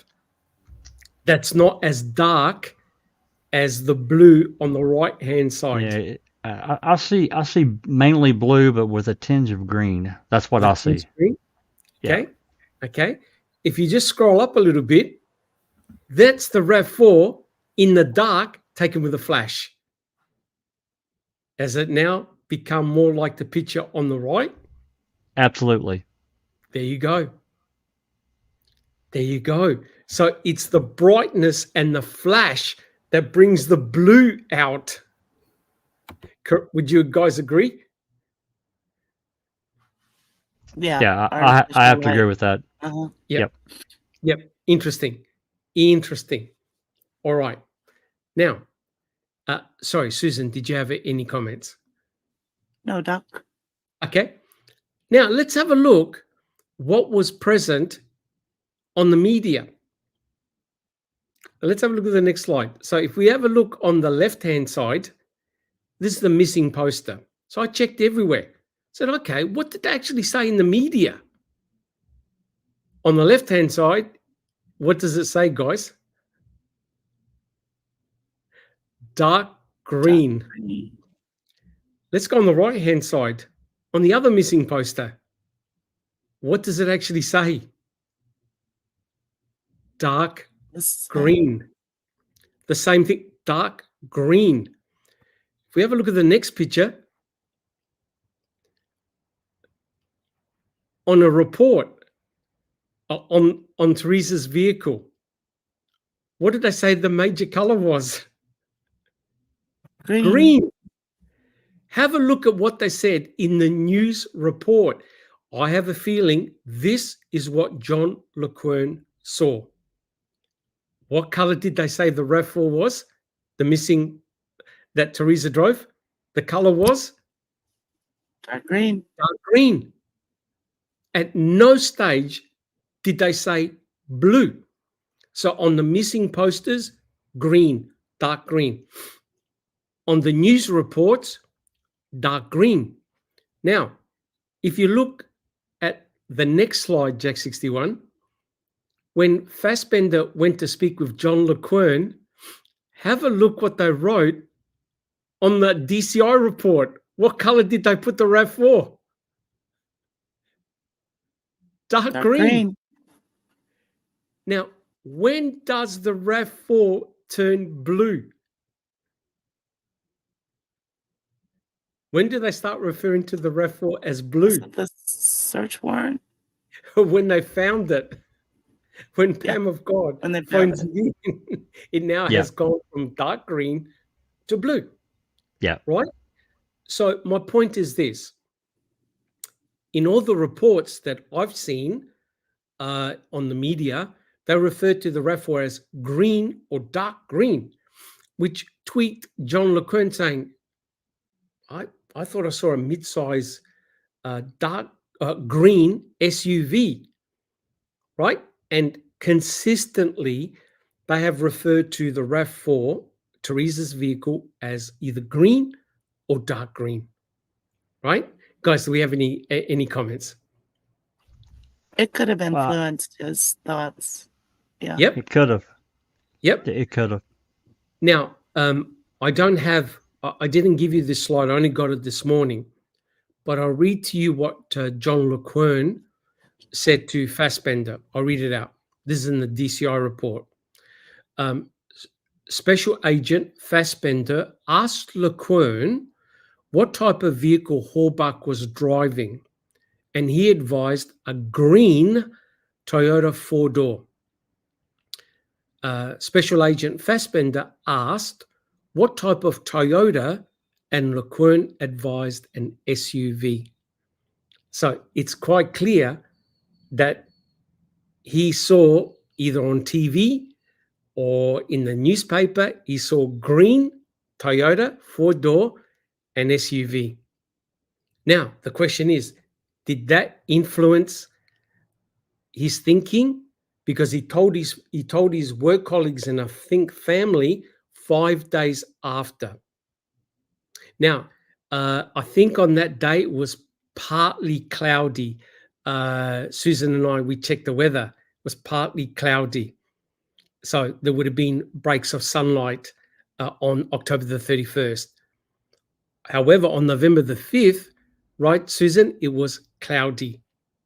It was cloudy. Yeah. Cloudy. And then they had that big storm later. Correct. In the They had a big afternoon. storm. Yep. Very interesting. So if we can have a look at the next slide. So everywhere they refer to as dark green. Well, what did Stephen actually tell the detectives? Right? I don't recall. Do you see the slide? Yes, I do. Would you like to read it? So this is what Stephen told O'Neill and Skalinski on November the 5th and November the 6th. Let's go for it. Stephen told me that he was in his trailer and that he saw the green SUV and that Teresa Hallbach was taking photos of the van, sister's van he was selling for her, parked by his trailer and copying down the vehicle and identification number. At this point, Stephen said he went out to meet with Teresa Hallbach. Okay, so that's November the 5th.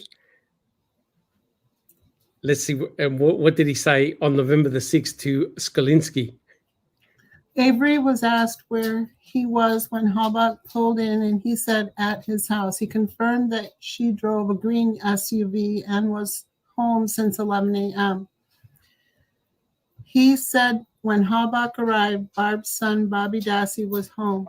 Avery said on his way home from the shop, he stopped at Barb's house to talk to Bobby. Avery said it might have been closer to 12 p.m. rather than 11 a.m. when he stopped at Barb's house. He said then he went to his house and waited for Hallbach. Avery said after Hallbach left, he went over to Barb's house to talk to Bobby, but Bobby left. And Avery noticed that Bobby's Chevrolet Blazer was no longer parked in the driveway. Avery said he went home and stayed there until supper time. Okay, so Stephen himself, early on to O'Neill and also to Skalinski, said that he thought Teresa was driving a green SUV, which is consistent because of the light, the time of the day. And literally, if the time frame of LeQuern is if he made a mistake and he was actually there between 2:30 and 3, then it's very likely that the light conditions were the same. They're only a few minutes apart. And what does LeQuern say? Mid-size green SUV, right? So it's very, very consistent. Guys, do we have any comments? Yeah, Jack. I think. Yeah, I think it's pretty consistent all the way through. And again, color being subjective, especially this kind of paint, I don't think it's unreasonable to say if it was Teresa's RAV4 that he could have very well seen green. Yep.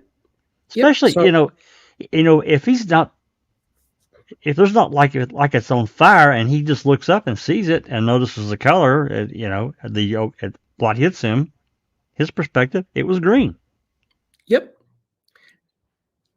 Now wait for it. Let's have a look at the next slide. This is the paper, the edition that Tom Sawinski would have delivered on Saturday morning, November the 5th. Have a look what's on the right-hand side of that paper. Search on for missing woman. Jack 61, are you able to blow up where that red arrow is? What color do they refer to Teresa's RAV4 on November the 5th, the newspaper? Dark green. Dark green. So is it just possible that when LeQuern was looking at the newspapers, potentially the newspapers, hearing it on the radio, watching it on TV, it tweaked on him, thinking, wait a minute, I thought I saw a green mid-sized SUV, which Teresa's RAV4 is. It is smaller than a Tahoe, and it can appear green, and it tweaked. But despite that, he never phoned the police. You know why? Because he wasn't 100% certain. He never saw the driver, Jack 61. Yeah, I think it's very possible that he noticed it. It kind of stuck in his memory. He's telling his coworkers a few days later, I'm pretty sure I saw a green SUV leave when I was there the other day. Yep. I think it's very possible. He's hearing all this shit. Absolutely. I don't think that's unreasonable at all. It's not a stretch. Yep. And he said in his trial testimony, they asked him, why didn't you call the police? He goes, because I was not certain. I want the truth. And I'm not going to speculate, which is 100% correct, right? 100% correct. He wasn't 100% certain.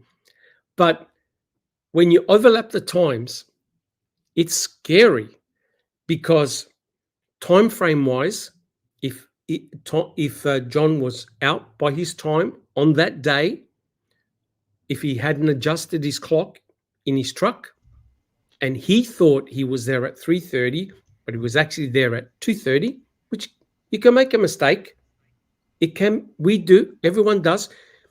Even the first propane tank driver was out potentially up to an hour, right? He got the time wrong, right?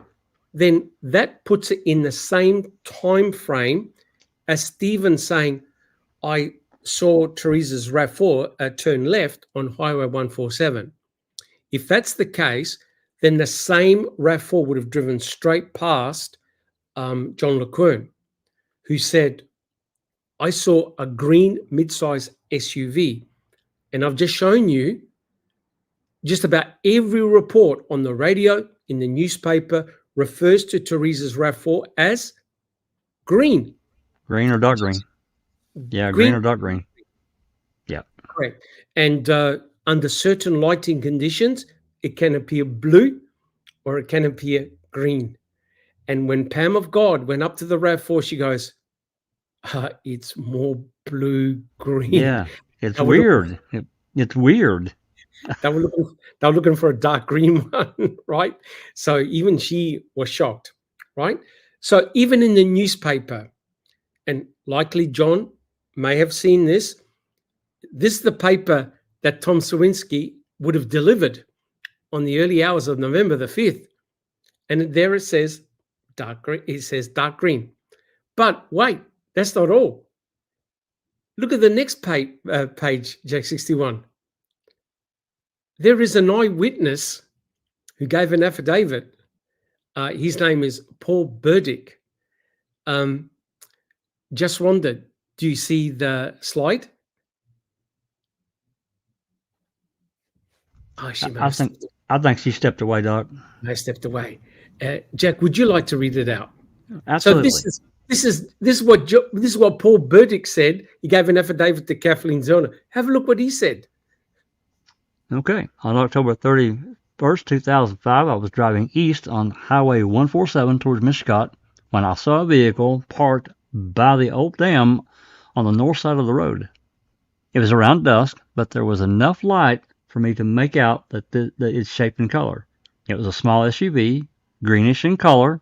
It was facing northwest and parked facing a tree. Hold on. Any red flags going up? Any red flags going up? Right? So you've got John LeQuint, speculation, of course. He sees a green mid-sized SUV drive past him. You've now got an eyewitness saying, I saw a greenish-looking vehicle on October the 31st parked at the old dam. And didn't Robert Fabian say he saw the same vehicle at the turnaround at the old dam? Yes. Which He did. direction? He did, and then he changed. Didn't he change his? Said it was Yep. a Jeep or something. Okay. But he wasn't the only person who said that they saw a vehicle at the turnaround. That's Ramlo right. said that Ramlo. Uh, Ramlo, yep, said that he saw a vehicle similar to Teresa's RAV4 off the property. So all this anecdotal evidence starts to add up. Then you've got Sawinski and Baresh, whether you believe them or not, right? And of course, they have to be torn apart, and they will. But now you're having all this anecdotal evidence saying, potentially we have an eyewitness that saw a mid-sized green SUV drive out. Interesting. Now we've got eyewitnesses saying, jeepers, I saw a vehicle, it was green, it was an SUV, was off the property. The disturbing thing for me, guys, is that Judge Angie doesn't care. Jack 61, what do you think? She actually doesn't care. Jaw dropping that, Bobby or anyone else having possession of that RAV after October 31st didn't matter. Didn't see him with key, didn't see him with her electronics. So therefore it doesn't matter. No. But how in the world can that not set off alarm bells? Yep, but it's almost an admittance by the state to say, yep, it's likely that she had left the property, but it's all Stephen's fault, right? But that's right. Now, if you can go back in time and account for John's observation to say, look, mate, on October the 31st, you're out in your estimation. The anecdotal evidence suggests you were there before the bus, because it's hard to imagine that you would miss seeing a school bus twice. And even John would have, it's hard to believe that he blanked it out of his mind that he didn't see the bus twice. He would have said, yeah, I see it every day. So if he had made the mistake time-wise, like Vincent did, he got the time wrong, and he was there before the school bus. And what Susan just said was chilling, because the RAV4 could have left at a different time. If Teresa was attacked and then her body was in the back of the RAV and then the RAV4 was driven away, that's scary to contemplate, Susan. That also gives Blaine a chance to see Bobby Oh driving. boy. Don't. We're gonna actually go. We're gonna cover that, and oh boy, that talk about controversial. But if we have a look at the next picture, right? So this is the one. You could see this picture is taken out in the sunlight. To me, that looks more green than blue. It looks more of a green color than blue to me. You can see tinges of blue, but it seems to be more green. If you had a quick look at this car, you could have easily said that it was green, right? It's definitely not your bright blue as what it appears when there's a bright sunlight or a flash. Now, we were asked, a lot of people asked in the podcast last week, hey, where was this picture taken? If you actually have a look at the next slide, it was taken here in this location, right? In Cass Street, right? I think this is a recent image of the area, but that's Teresa was, see where that red arrow is? That's where RAV4 was. And Tom Pierce said that he took that picture of Teresa's RAV4. It looks like some type of car park. And if you project back, it's the exact same buildings. The same buildings. It's definitely that location that Teresa's RAV4 was in. Yeah, it's exactly the same. You can look at the windows, you can look at the structures, the roof. She was in that car park, right? And that's why it's important to find out when that picture was taken, because you can do an odometer reading to determine how much she drove, right? So that's where that picture was located. All right. So guys, we're nearly finished. If you have a look at the next slide, unless there are any questions, this is the Carfax record of Teresa's RAV4. And there you go. The only thing that got replaced were the wiper blades. There's nothing about the broken blinker light. So that means that I don't know where Ryan Hilligus got the information from, but it's quite clear, guys, that if she put in a claim, it would have been registered on Carfax, Jack 61.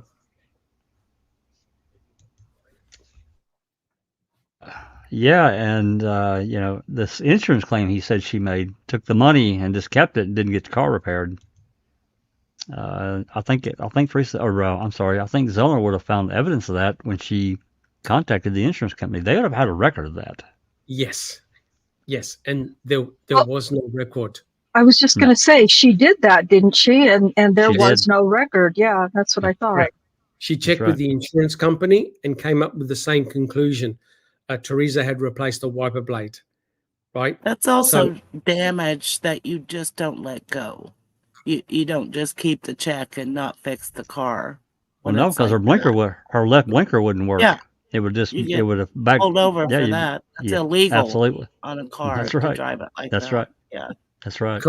Correct. So remember how in the last podcast or a couple of podcasts ago, we talked about the fact that something happened. She had some type of accident or got driven off the road, may have struck a deer, who knows? But that broken blinker light, I believe, is part of the murder scenario, right? And it appears that she was attacked behind her own RAV4, right? So if you look at the next picture, guys, this is what the state won't give to Kathleen Zellner. They won't give it to her. They won't give her the blinker light. Why would Ryan lie about? Oh, I'm sorry, Doc.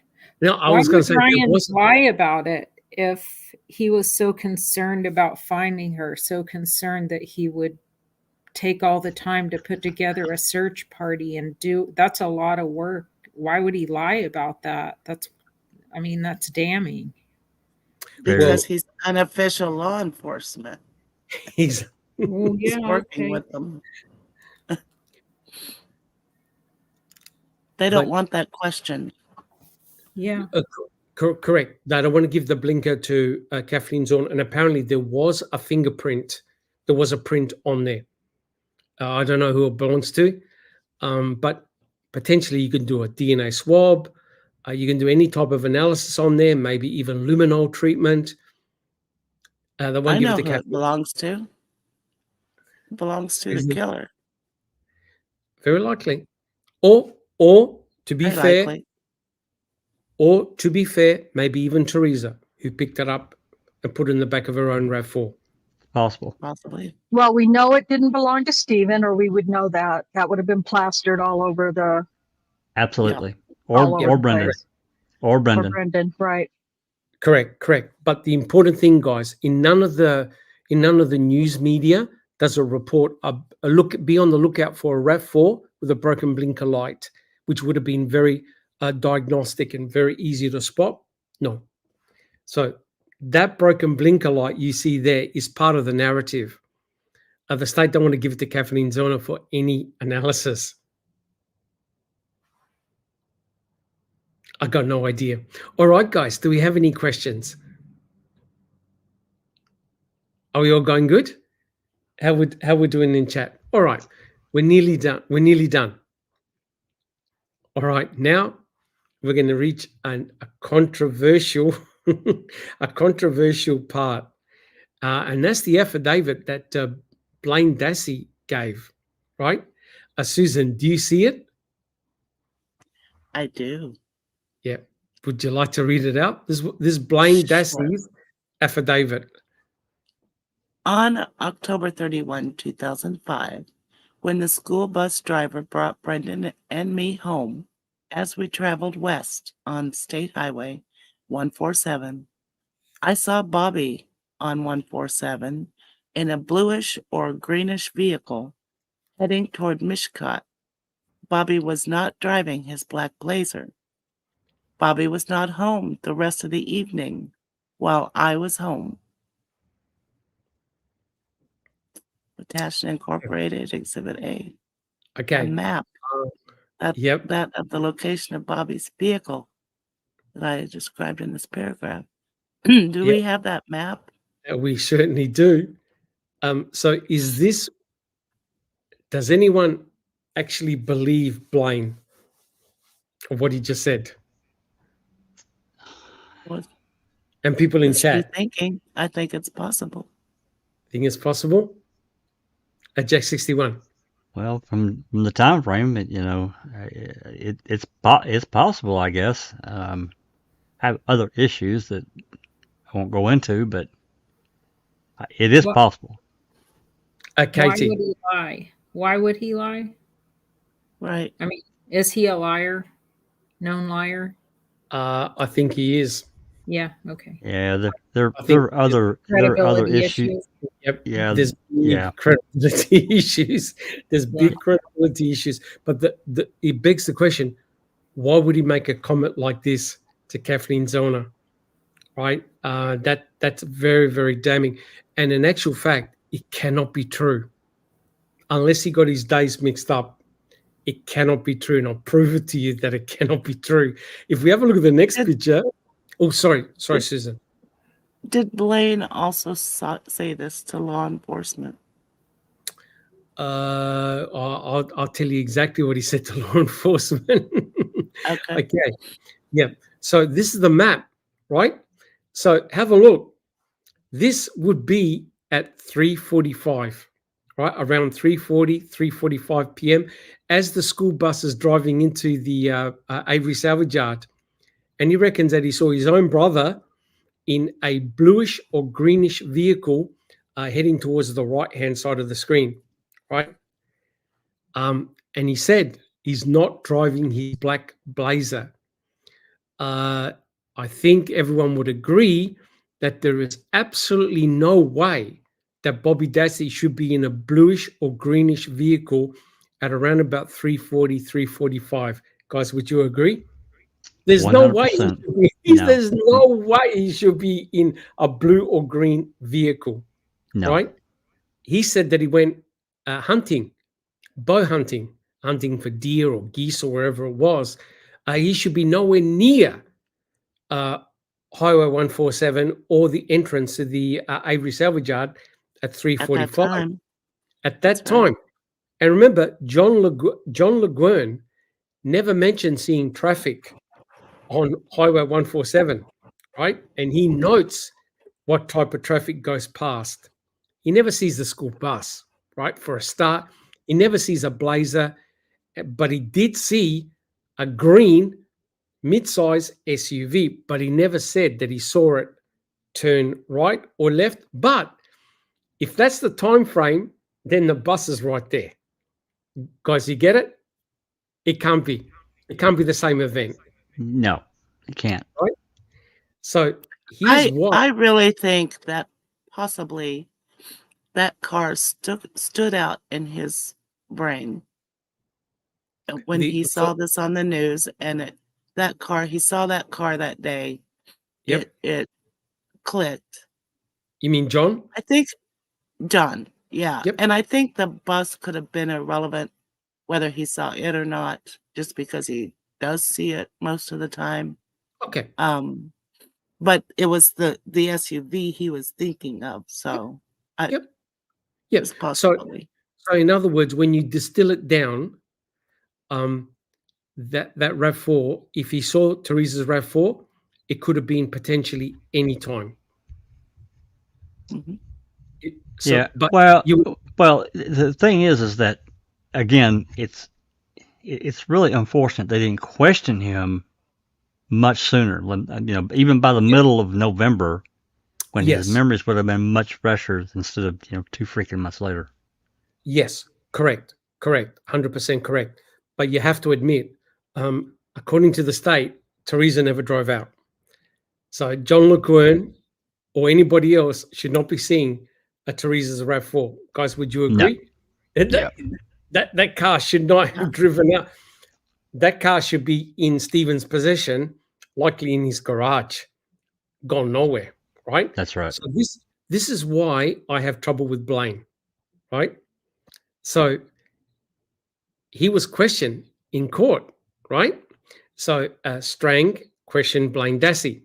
So who would like to read Strang out the questions? I can do it. I can go ahead, Kay. Okay. And Jack 61, would you like to read Blaine's answers? Absolutely. Okay. So pay close attention to the questions he got asked. Let's go for it. You and Brendan walk down the road together and you both go into your house. Yes. You remember because you were asked just a week later that when you walked in, Bobby was home. Yes. Bobby was sleeping. Yes. Bobby was not out deer hunting. Yes. You and Brendan woke Bobby up. Yes. You remember doing that. Yes. Yeah. And then you kind of hung out and you were on the computer until it was time to go trick-or-treating. Yes.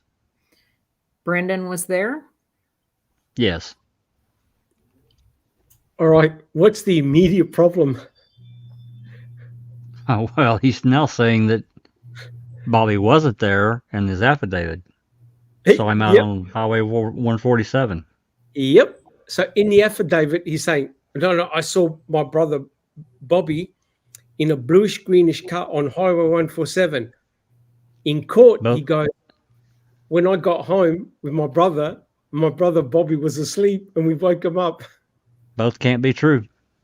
Both cannot be true. And guys, Susan, I'm really curious if it was brought up in law enforcement interviews closer to the actual time. Interesting. So Bobby Dassey can't be in two places at once. So Nope. of course, what do? They question Bobby, right? And who would like to read Strang's, which is the questions? I can read. Oh, Okay. Go ahead. Go Go ahead. ahead, Kay. I'll read the answers. All right. Yep, beautiful. Let's go for it. So now Strang is questioning Bobby Dassey. Let's go for it, guys. Mr. Dassey, just to finish, are you quite sure now whatever details you don't remember of Halloween 2005 today, are you quite sure now that you woke up and got up sometime by 2:30 or a little before? Yes. You said yesterday that Blaine and Brendan were still in high school, got home usually what, 3:40, 3:45, somewhere in there? Yes. And that was regular every day Yes. Every day. because they took a school bus to and from school. Yes. School lets out at the same time. The bus runs the same route. That they were pretty regular. Yes. Are you quite sure that Blaine and Brendan coming home that Halloween 2005 were not the ones who found you still sleeping and awakened you? No, And if Blaine told the police that you were still sleeping at 2:30 or at 2:40 or 2, I'm sorry guys. And if Blaine told the police that you were still sleeping at 3:40 or 3:45 when he got home from the school bus and that you woke up after he got home, Blaine is just mistaken? yes, That's all I have. There you go. So you have a direct contradiction. So how can Bobby be on Highway 147 and at the same time be in his bed sleeping? Yep, both can't be true. Both cannot be true. Yep.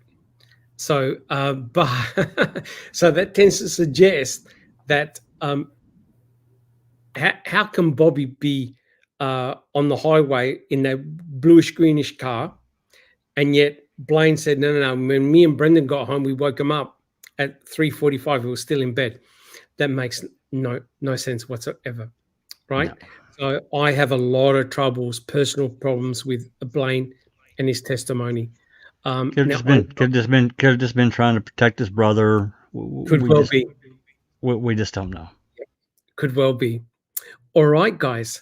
So I've just got a couple of more slides.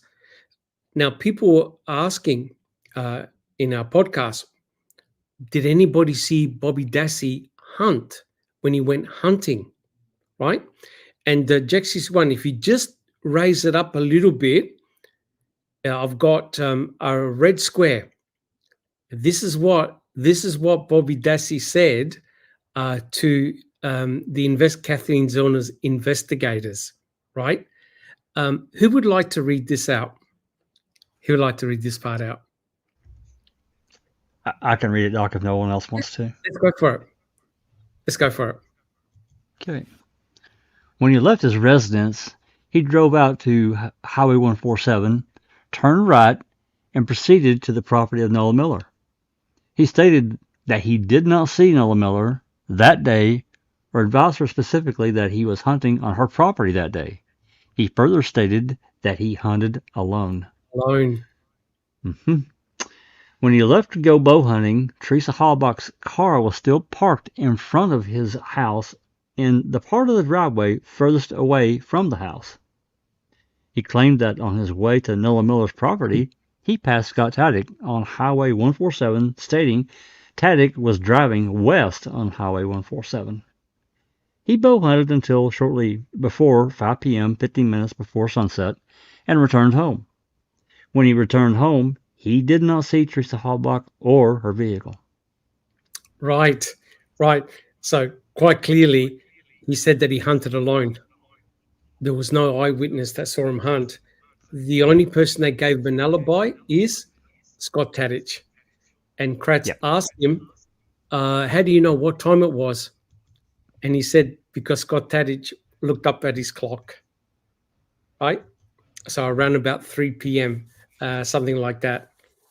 That's when they passed each other. Interesting. All right. And so there was a question, I think, that was asked in chat. Would there be any room in Barbianda's garage to put a RAV4? So Jack61, if we have a look at the next pictures, you'll see, I think this is my final slide for today.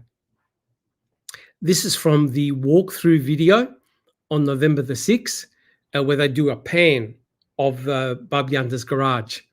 And you can see that there's very limited room. But lo and behold, what do you see?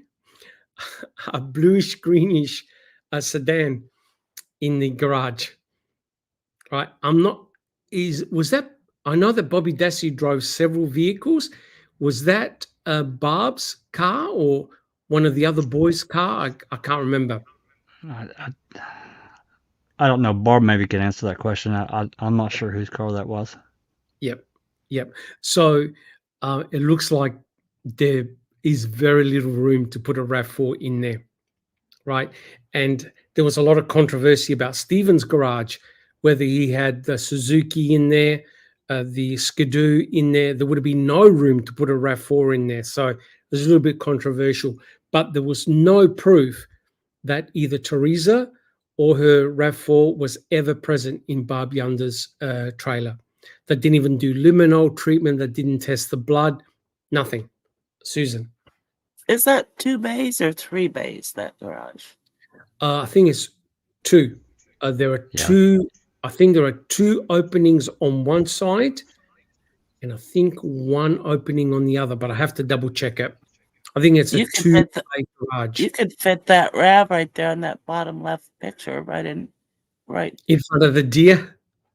yeah, right Yeah. next to it. Possibly. It'll be tight, but yeah, interesting.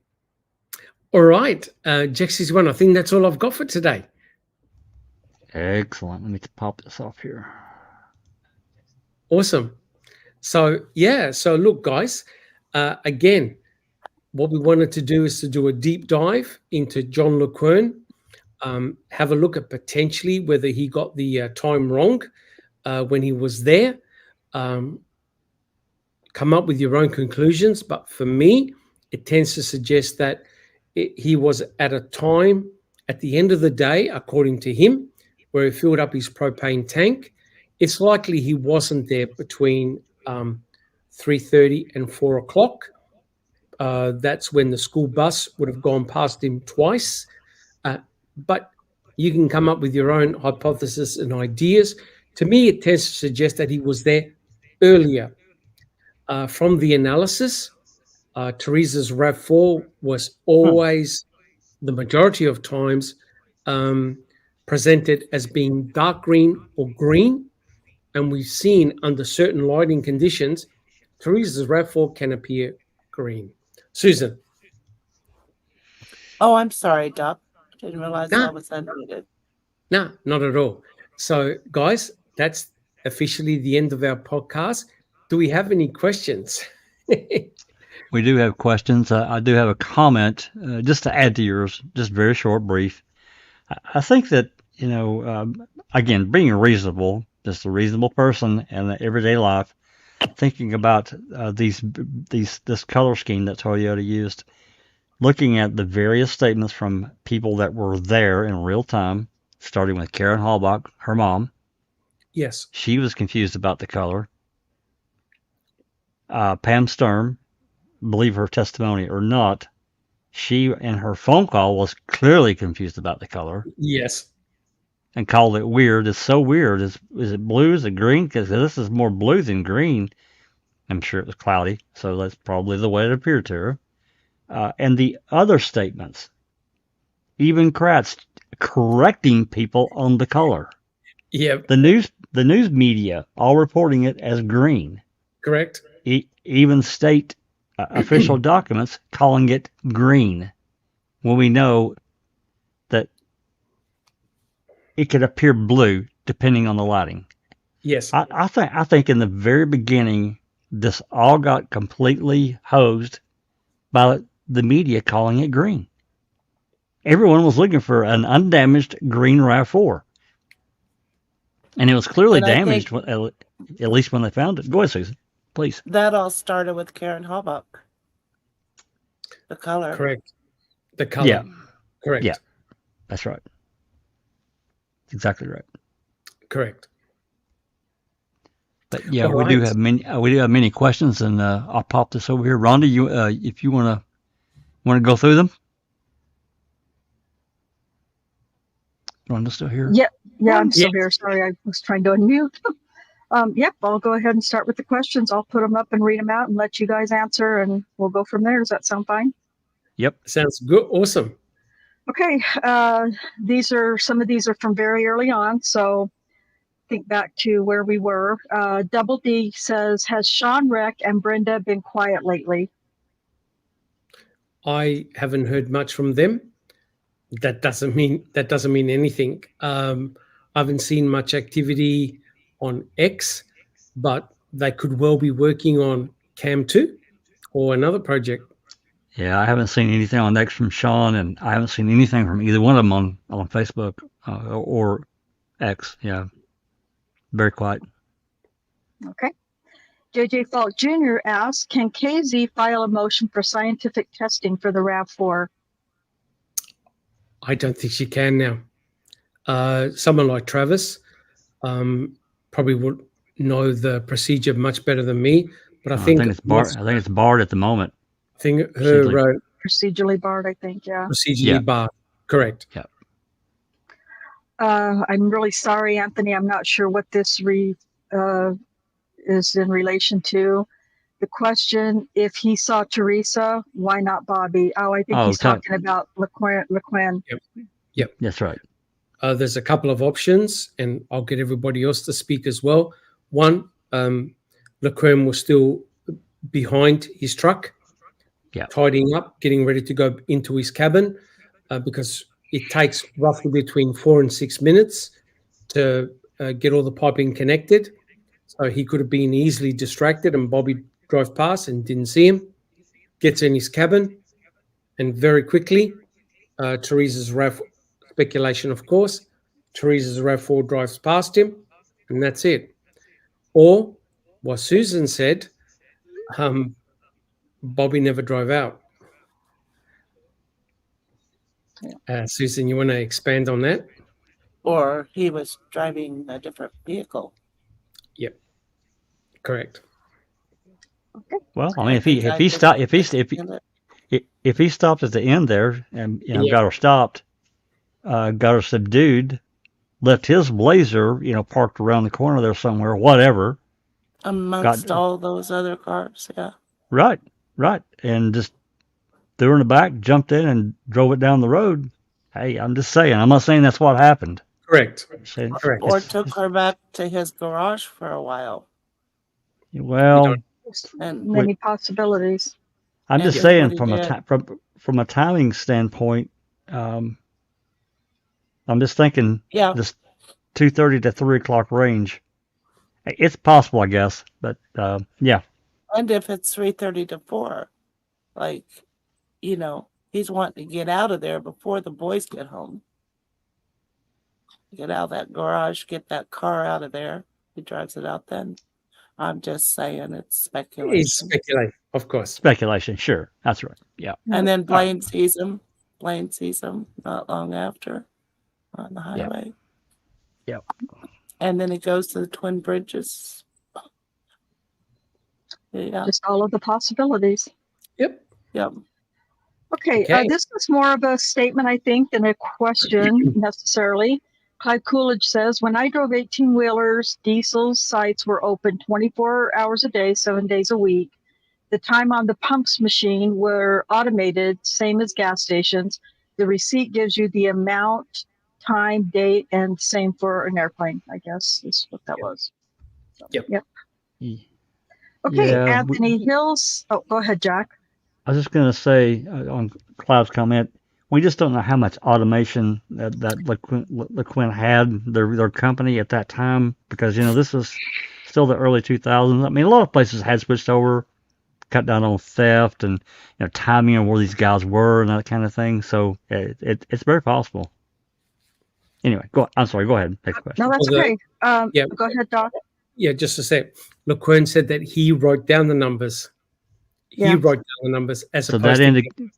Right. Yeah, that indicates that it wasn't a digital thing. They were still writing stuff down. Yeah.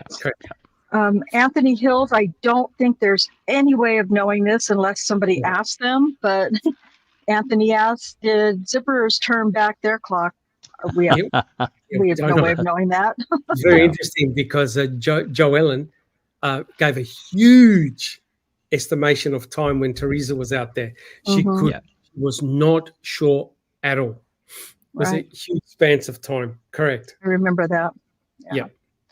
Okay, Clive Coolidge. Wouldn't the school bus have been at Avery Salvage Yard after Teresa Halbach left? It turns up an hour later. According to the records, the school bus comes in at about 3:40, 3:45. If you follow the narrative of what Stephen Avery says, Teresa's long gone. Yep. Yep. She leaves. That's- She leaves before. She leaves around about 2:40 p.m. Yes. Yep. That's right. If that's the narrative of if Stephen Avery is correct. So it's about an hour difference. Yep. That's correct. Yeah. And there's no way that the bus driver sees Teresa Horbach taking pictures of the van all the way down there. You can't see. Yeah. It's impossible. Yeah, she got it. She got the day wrong. Okay, Danny Brewer fan says, do we assume Teresa was driving the RAV out?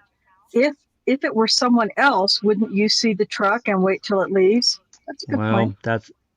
That's why I suggested, just building on Susan's theory, that Bobby, got her stopped and subdued, parked his Blazer in amongst all the cars that were there, clocked her in the back, jumped in the RAV and drove it out immediately. Didn't go back to the house.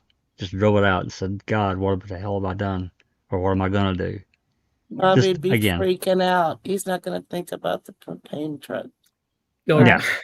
no, No, hell no. You would want the hell out. Now, The hell Thanks. out. we're not implying that Bobby did anything. No, this is theory. Well, just Guys. a reasonable person. It doesn't have to even we don't even have to put a name to it. Just a reasonable Right. person. Right. That's if right. someone had Or- attacked her, someone Or had attacked her, Carlos, what's his name? What are the Martinez. guys that were there? Martinez, Martinez, yeah. Andres. Yeah, could have been. Yeah. Anybody. Yeah. they would want to get out fast. That's why I suggested, this building on, Judge Angie's just discounting. It could be anyone having that RAV on November 4th. I don't give a damn who they are. It doesn't have to be Bobby. No. It could be Right, Santa Claus, Exactly. the Tooth Fairy. Yep. Yeah. Anyone having possession of that RAV after October 31st, other than Teresa, you got a problem. Yep. Right. Yep. There's a danger of trying to put a name to a potential suspect. That's right. Right? Yeah. There's a danger because But- it sort of locks you in. No, the idea is no one should have been pushing that RAV4 on the early hours of November the 5th. That's and right. RAV4 never should have been anywhere off the Avery salvage yard. Full And stop. everyone, please keep in mind, as we sit here today, Bobby is innocent of anything. 100%. And 100%. keep that in mind. We're talking in regards to what Kathleen is presenting. That's Correct. all. We're not Correct. saying Bobby did anything, so please don't anyone misconstrue what we're saying. Please. Correct. Agreed. Okay, Clive Coolidge asks, supposedly the paintwork on Teresa's RAV4 changes from green to blue in sunlight. Why then the two photos of Teresa's RAV, the one Teresa standing next to it, and the photo on the Avery salvage yard, was it not sunny? Well, Susan and I checked the weather report. Now, the thing is, it wasn't overly cloudy. So because we weren't there at exactly the same time that Teresa was there, we don't know what the conditions were over the Avery salvage yard, but it No. didn't appear to be dark and gloomy, right? So it's hard to answer that question, right? So again, perception of color is going to be dependent on many, many factors, as Jack 61 alluded to, plus the way you take the picture, the way you develop it, the way you use potential filters or manipulation. You can alter. Different camera, different lens. Correct. Flash, no flash. So that's a hard question to answer. Correct. Yeah. Okay. Rhonda? Did we lose Rhonda? Rhonda! Would someone else like to read the question? Yeah, let me find where she's at here. Just a second.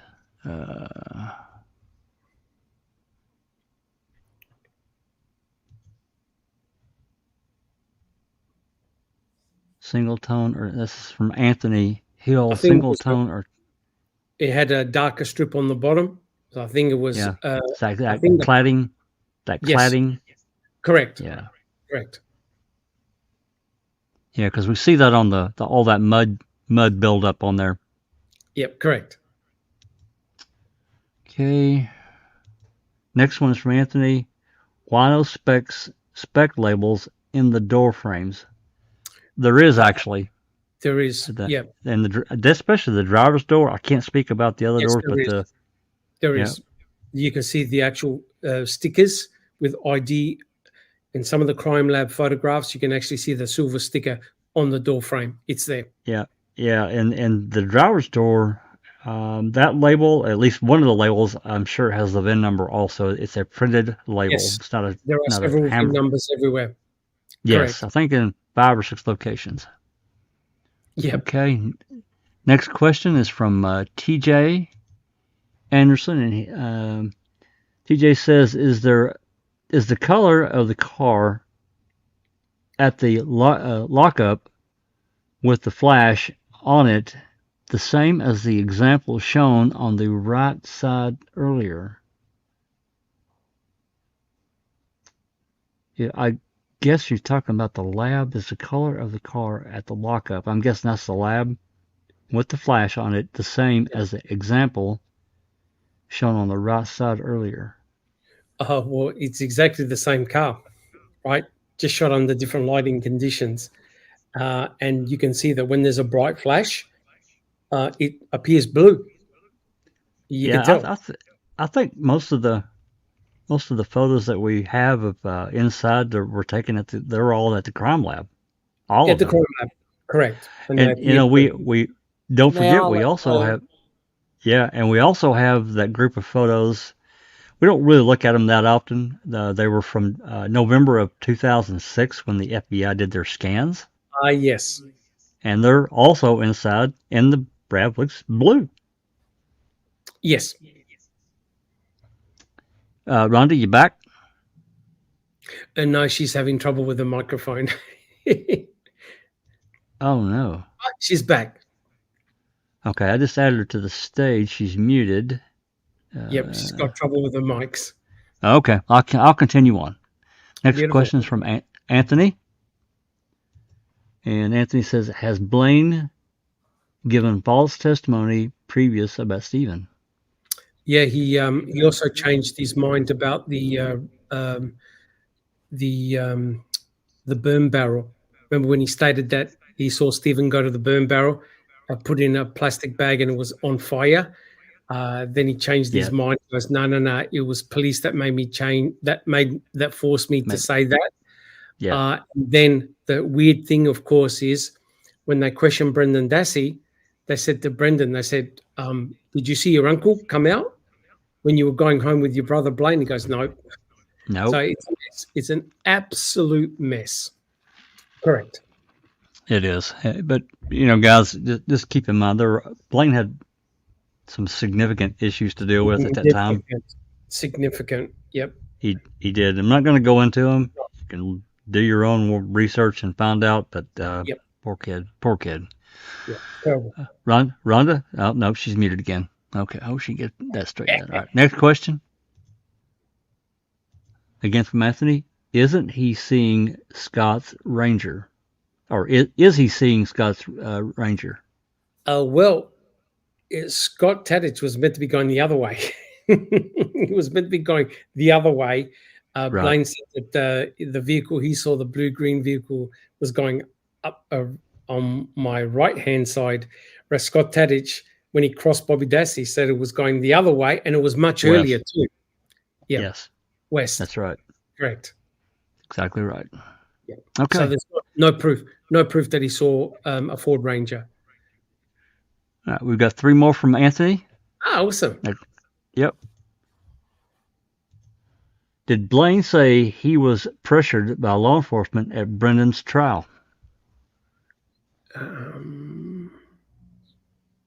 Not at trial, but in the affidavit. Yeah, in the affidavit. Yeah, I think he talked about that in the affidavit, which was in 2018, right, Doc? I believe so. Correct. You can find the affidavit online. Correct. Yeah, it's easy. Yeah, we've got that in the library. Yep. He said that he was pressured, and he changed the statement. But to be completely honest and frank, you have to treat what Blaine has said with a lot of caution. I have to agree with that because there's a stark difference in what he said and his trial testimony, and that Yes. that's a problem. So I agree with Doc. Correct. Okay, next question from Anthony. Where's Bobby according to phone records at 15:45? Has That's at anyone looked into 3:45. those things? Well, we've got them, and I those were in one of Kathleen's motions or briefs, whatever. And I don't recall if at 3:45. I don't recall, but for sure we can look at it. But I'm pretty sure that it wasn't at Nolan Miller's property. It was west of, I think west of there, down the other direction. He said he turned right. It would have been west of there at another tower location. But I'm not. We need Big Jeff or someone. Yes. Big Jeff's got that shut down pretty pat. So I can't answer that one, Anthony. I'm sorry. Yep. And then we have a final question from Anthony. Any dog alerts on the Dassey garage? The only dog alerts, as far as I'm aware, was Brutus hit on 2 burn barrels on the night of November the 5th. He alerted at 2 burn barrels. Did they take I the don't think- dog into the Dassey I don't garage? think they did. No, I don't think No. they did. No, I don't think so. No. And then a big thank you to this popped on earlier. Mary Fantastic. Cobb, member for 15 months. Thank you so much. Thank you. Thank you. Are we done for questions? We're done with questions. Fantastic. Fantastic. Well, look, guys, thank you so much. A bit of a shorter podcast, but I felt with all the questions that were asked about John and other things, it was good to, I think, deep dive into that.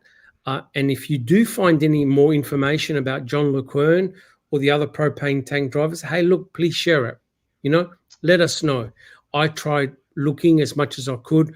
I could only find the DCI report, and I don't even think there's any mention in CASO at all. There's very little information about John LeQuern.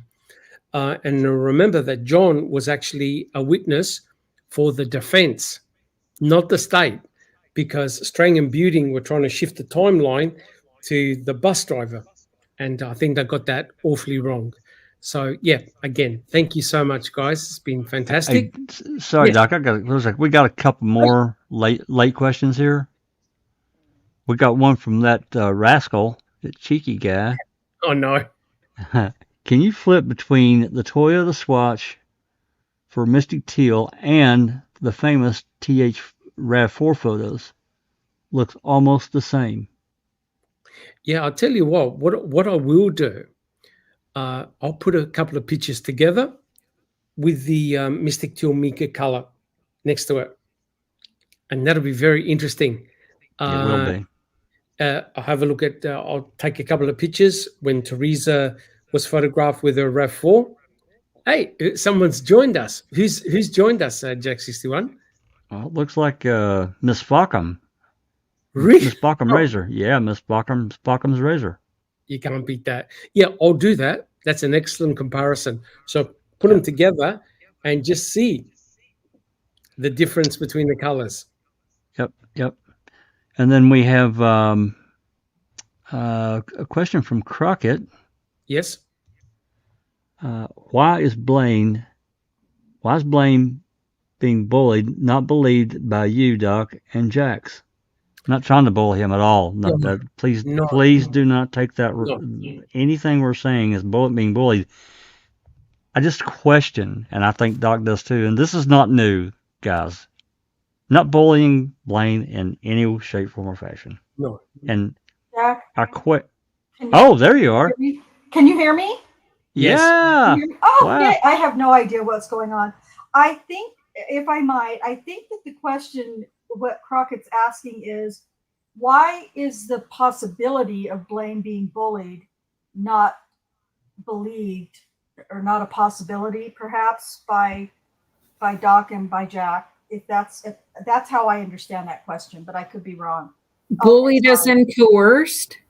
He's saying I didn't say that, so I apologize, Crockett. My bad. Yeah, I mean, Go ahead, Doc. No, go ahead. For me, looking at what is actually said, it contradicts. There's contradictions. There's also retractions. So I find it very hard to believe. He probably could have been bullied by law enforcement.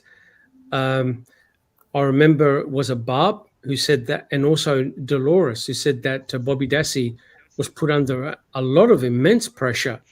It was Barb. Yeah, she said that on the phone call that they treated Barb him really said bad. they all were. Yeah, were she all did. pressured. Yep. And I believe that. I truly believe that. I do think they too. were. I do too. I think they were all pushed to the limit. You remember what Kayla even said, even after everything she talked about. What did she said in Cam? She wasn't. They weren't going to believe her, no matter what she said. They wanted her to make specific statements. Correct.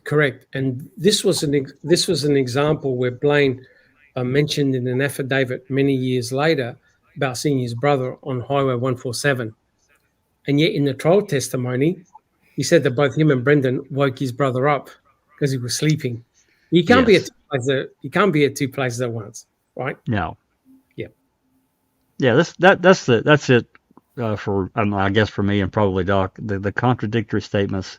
Yes. Both can't work out. So. Yeah. Okay. Got Crockett said the way I was reading the question was correct. That why is it unbelievable to you guys that? Oh no, we definitely believe.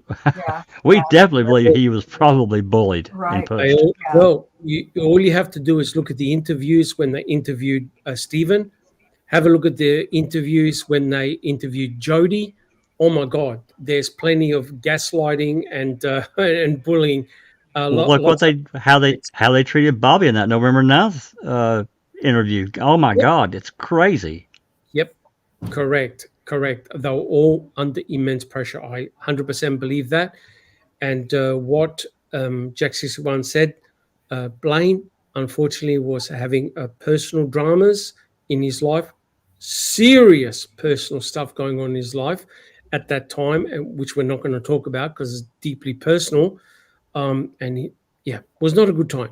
Not a good time for any of them. Correct. Travis suggests here, Google, or Jack, can you Google Kelvin temperature color charts and go to any image?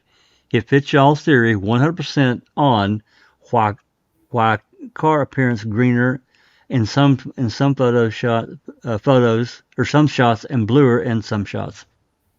Interesting. I never thought of that. Yeah. I mean, I did art in high school, and it used to drive the teachers crazy when you say, "Oh, look, I'm going to paint this blue." When we said to the teacher, "I'm going to paint this blue. I'm going to paint this green," and they'll say to you, "What shade?" And you go, "What do you mean, what shade?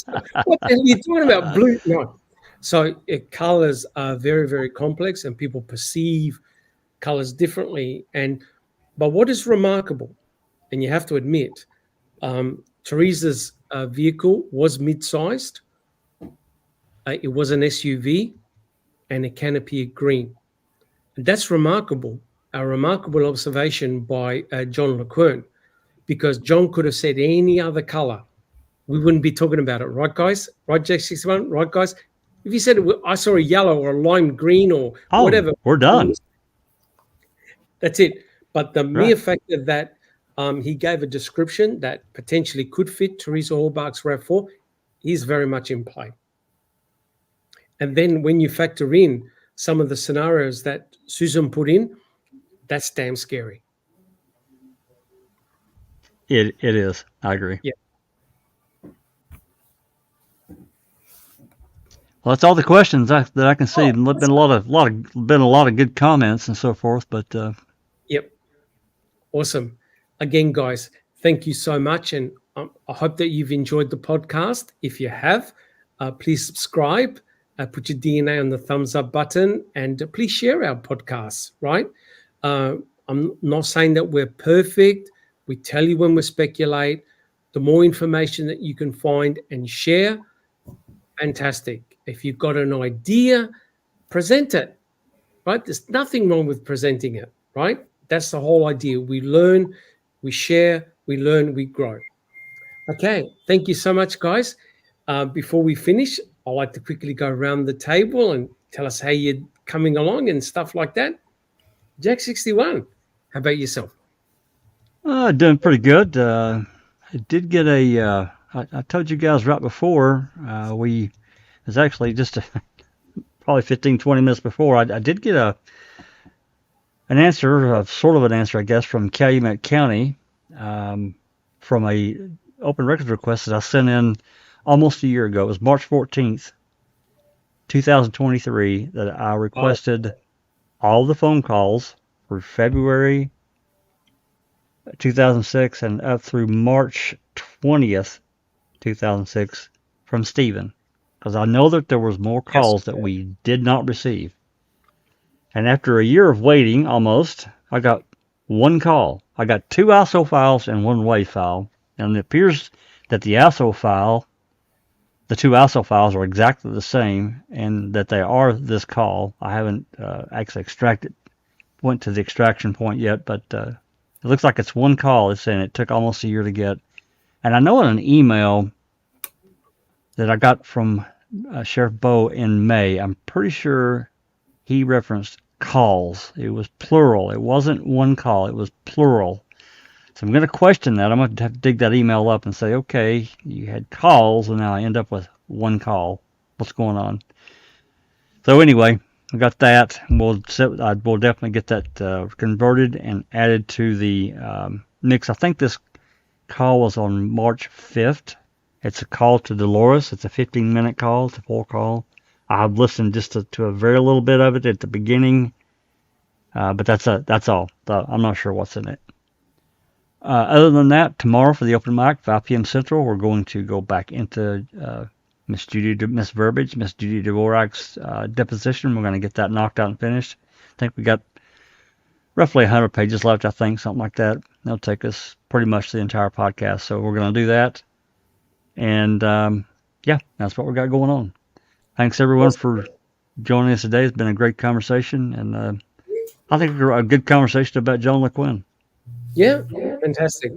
Thank you there. Thank you so much there, Jack 61. Next, we have Just Fonda. Welcome. Thank you. If I can you hear me? Yes. Okay. I guess I had an internet interruption or something, and I don't know. But anyway, it doesn't matter.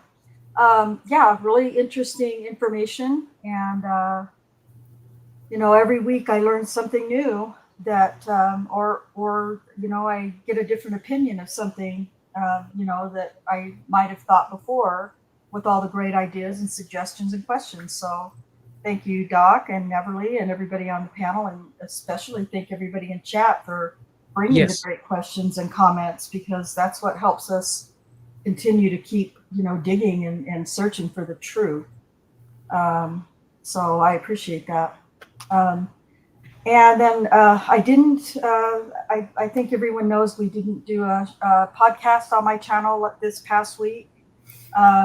This coming week on Thursday, we should be, if we're going to follow Bates's timeline, we should be starting to discuss Sherry Ellis. Sherry Ellis's case is a very, I don't know if controversial is the right word, but there's definitely a lot of interesting, accusations made by Ellis, descriptions of her attacker, it's just going to be, she's really one of the very most forward accusers in Daniel's case. And so we'll start that. I believe we should be starting that on Thursday. And yeah, it should be interesting. So for those of you who know just this much about Daniel's case, that one of the accusers blamed somebody, or pointed out somebody, described somebody, who was a short black man that was shorter than herself. This is that accuser, Sherry Ellis. So if you're interested in at least that much of Daniel's case, definitely check it out, because I think we're gonna, give you plenty of information just in this first episode about her that you're gonna find interesting. So, and then I have been tagged. Travis wants me to ask Doc if he drinks wine. He says he thinks he does, and see if he has a tip on Shiraz or Syrah. Yeah. I know my heritage is Italian, and I know you're going to be disgusted, but I don't drink alcohol. I do not drink nor smoke. I never have go, Travis. You're a teetotaler. You're a teetotaler. So if Trav comes to Adelaide, South Australia, you're welcome to come to my house. I've got a swimming pool. You can go swimming, and we'll get some nice cool drinks. Lemon squash from me. There you go. Also, but all jokes aside, in South Australia, we've got some incredibly beautiful wineries. There's all sorts of tours that you can take. We've got Barossa Valley, McLaren, heaps of wineries all over the place. It's really beautiful. Yeah. So if you come to Adelaide, give me a call. Sounds good. There you go, Travis. Yeah. So yeah, just check us out Thursday, 5 p.m. Central, and we'll get started with Sherry Ellis. Thank you, everyone. Fantastic. Thank you so much, Just Rhonda. And next we have Susan. Susan. Hey, Doug.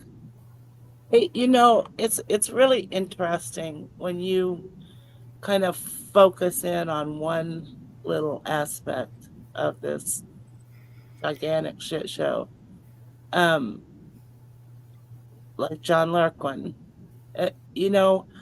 I had never thought of that scenario that I proposed tonight. Scary. But by coming up with or looking, just pinpointing certain things, and then your mind gets to thinking, well, if he didn't have the time wrong, if it was truly, how could that have happened? What could have possibly occurred for that to have actually been Teresa's car? And that's where my mind went. But fantastic. Otherwise, I don't think, I don't know if I'd ever gotten there or whatever. But so it's interesting that we go through things like this, and I appreciate all your work. No, not at all. And again, Susan, all of us appreciate your tough, poignant questions, and it certainly keeps me honest and everybody else honest, thinking about possible scenarios and things like that. But that's like her question about Cuss Road. I'm still stumped. Can't answer it. I can answer it. Damn it, sister. I can't even. Thank you, Doc. Thank you, everybody. No. Thank you so much, Susan. And next we have, I don't recall. Well, I agree. Thank you very much for another interesting presentation. Learned a lot. Next week we have Amy's show or presentation on Monday about Ashley's case, and then, like just Rhonda said, Daniel's case on Thursday. So hope to see you at both places. Thank you. Awesome. Thank you so much. I don't recall. And next we've got Katie. Yeah, it was a great show. Like Susan, I think it's fascinating to think about the different scenarios, with the different characters who are proven to have made false statements. But also to think about, what could have caused them to make those false statements. And I mean, you can go down two different paths with your thought process.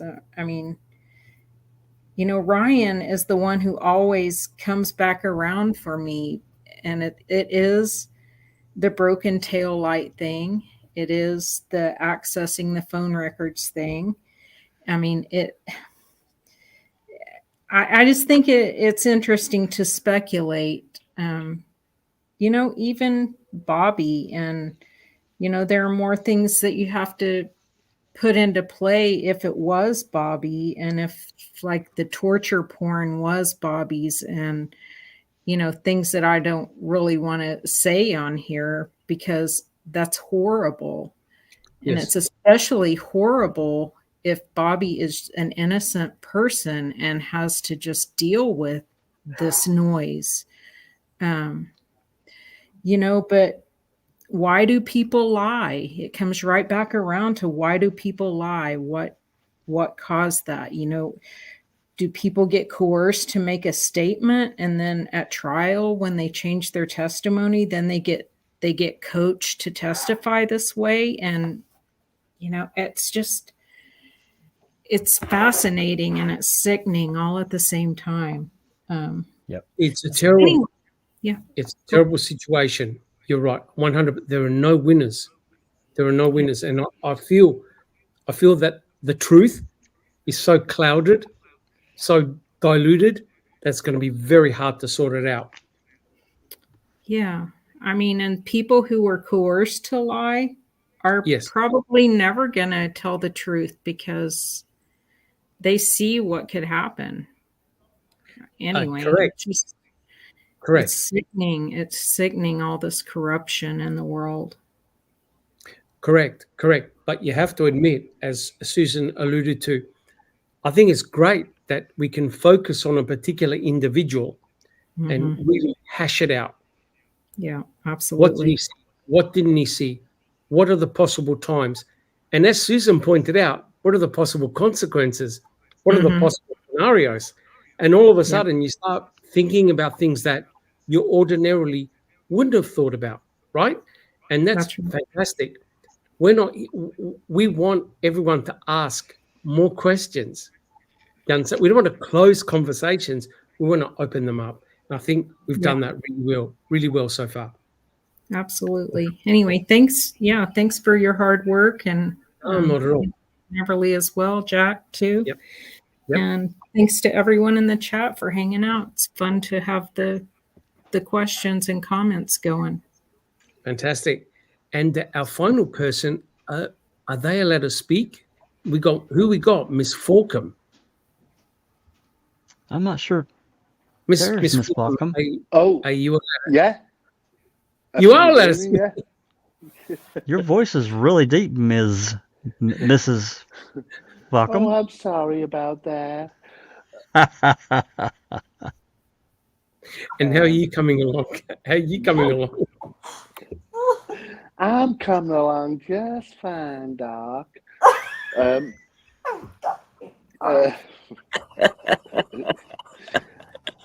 You sound American. Very much so. Yeah. Do you mind?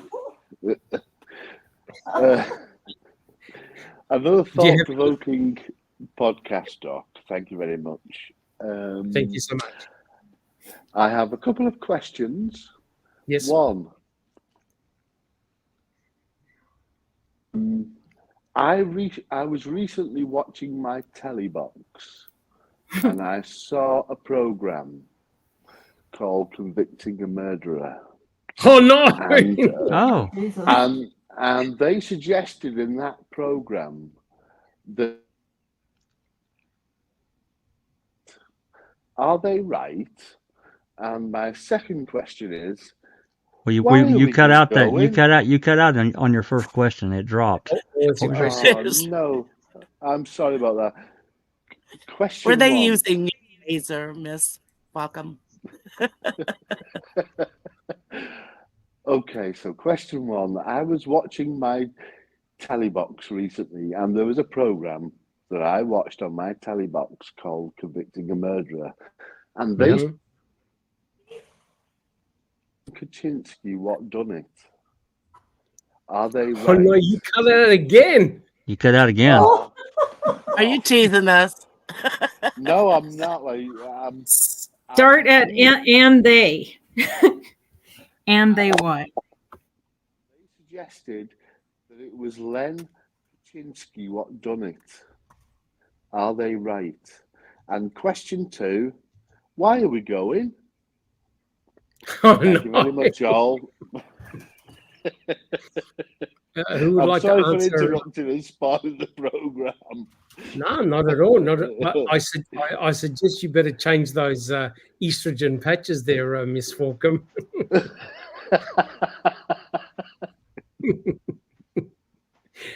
Who would like to answer those questions?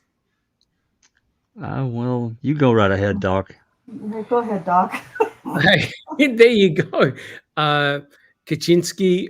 The problem with Kaczynski is that he didn't do anything except not represent Brendan Dassey. And what was the second one? Where are we going? Oh, why Why? we going? Why are Don't we go. going? He's We have like, to don't go.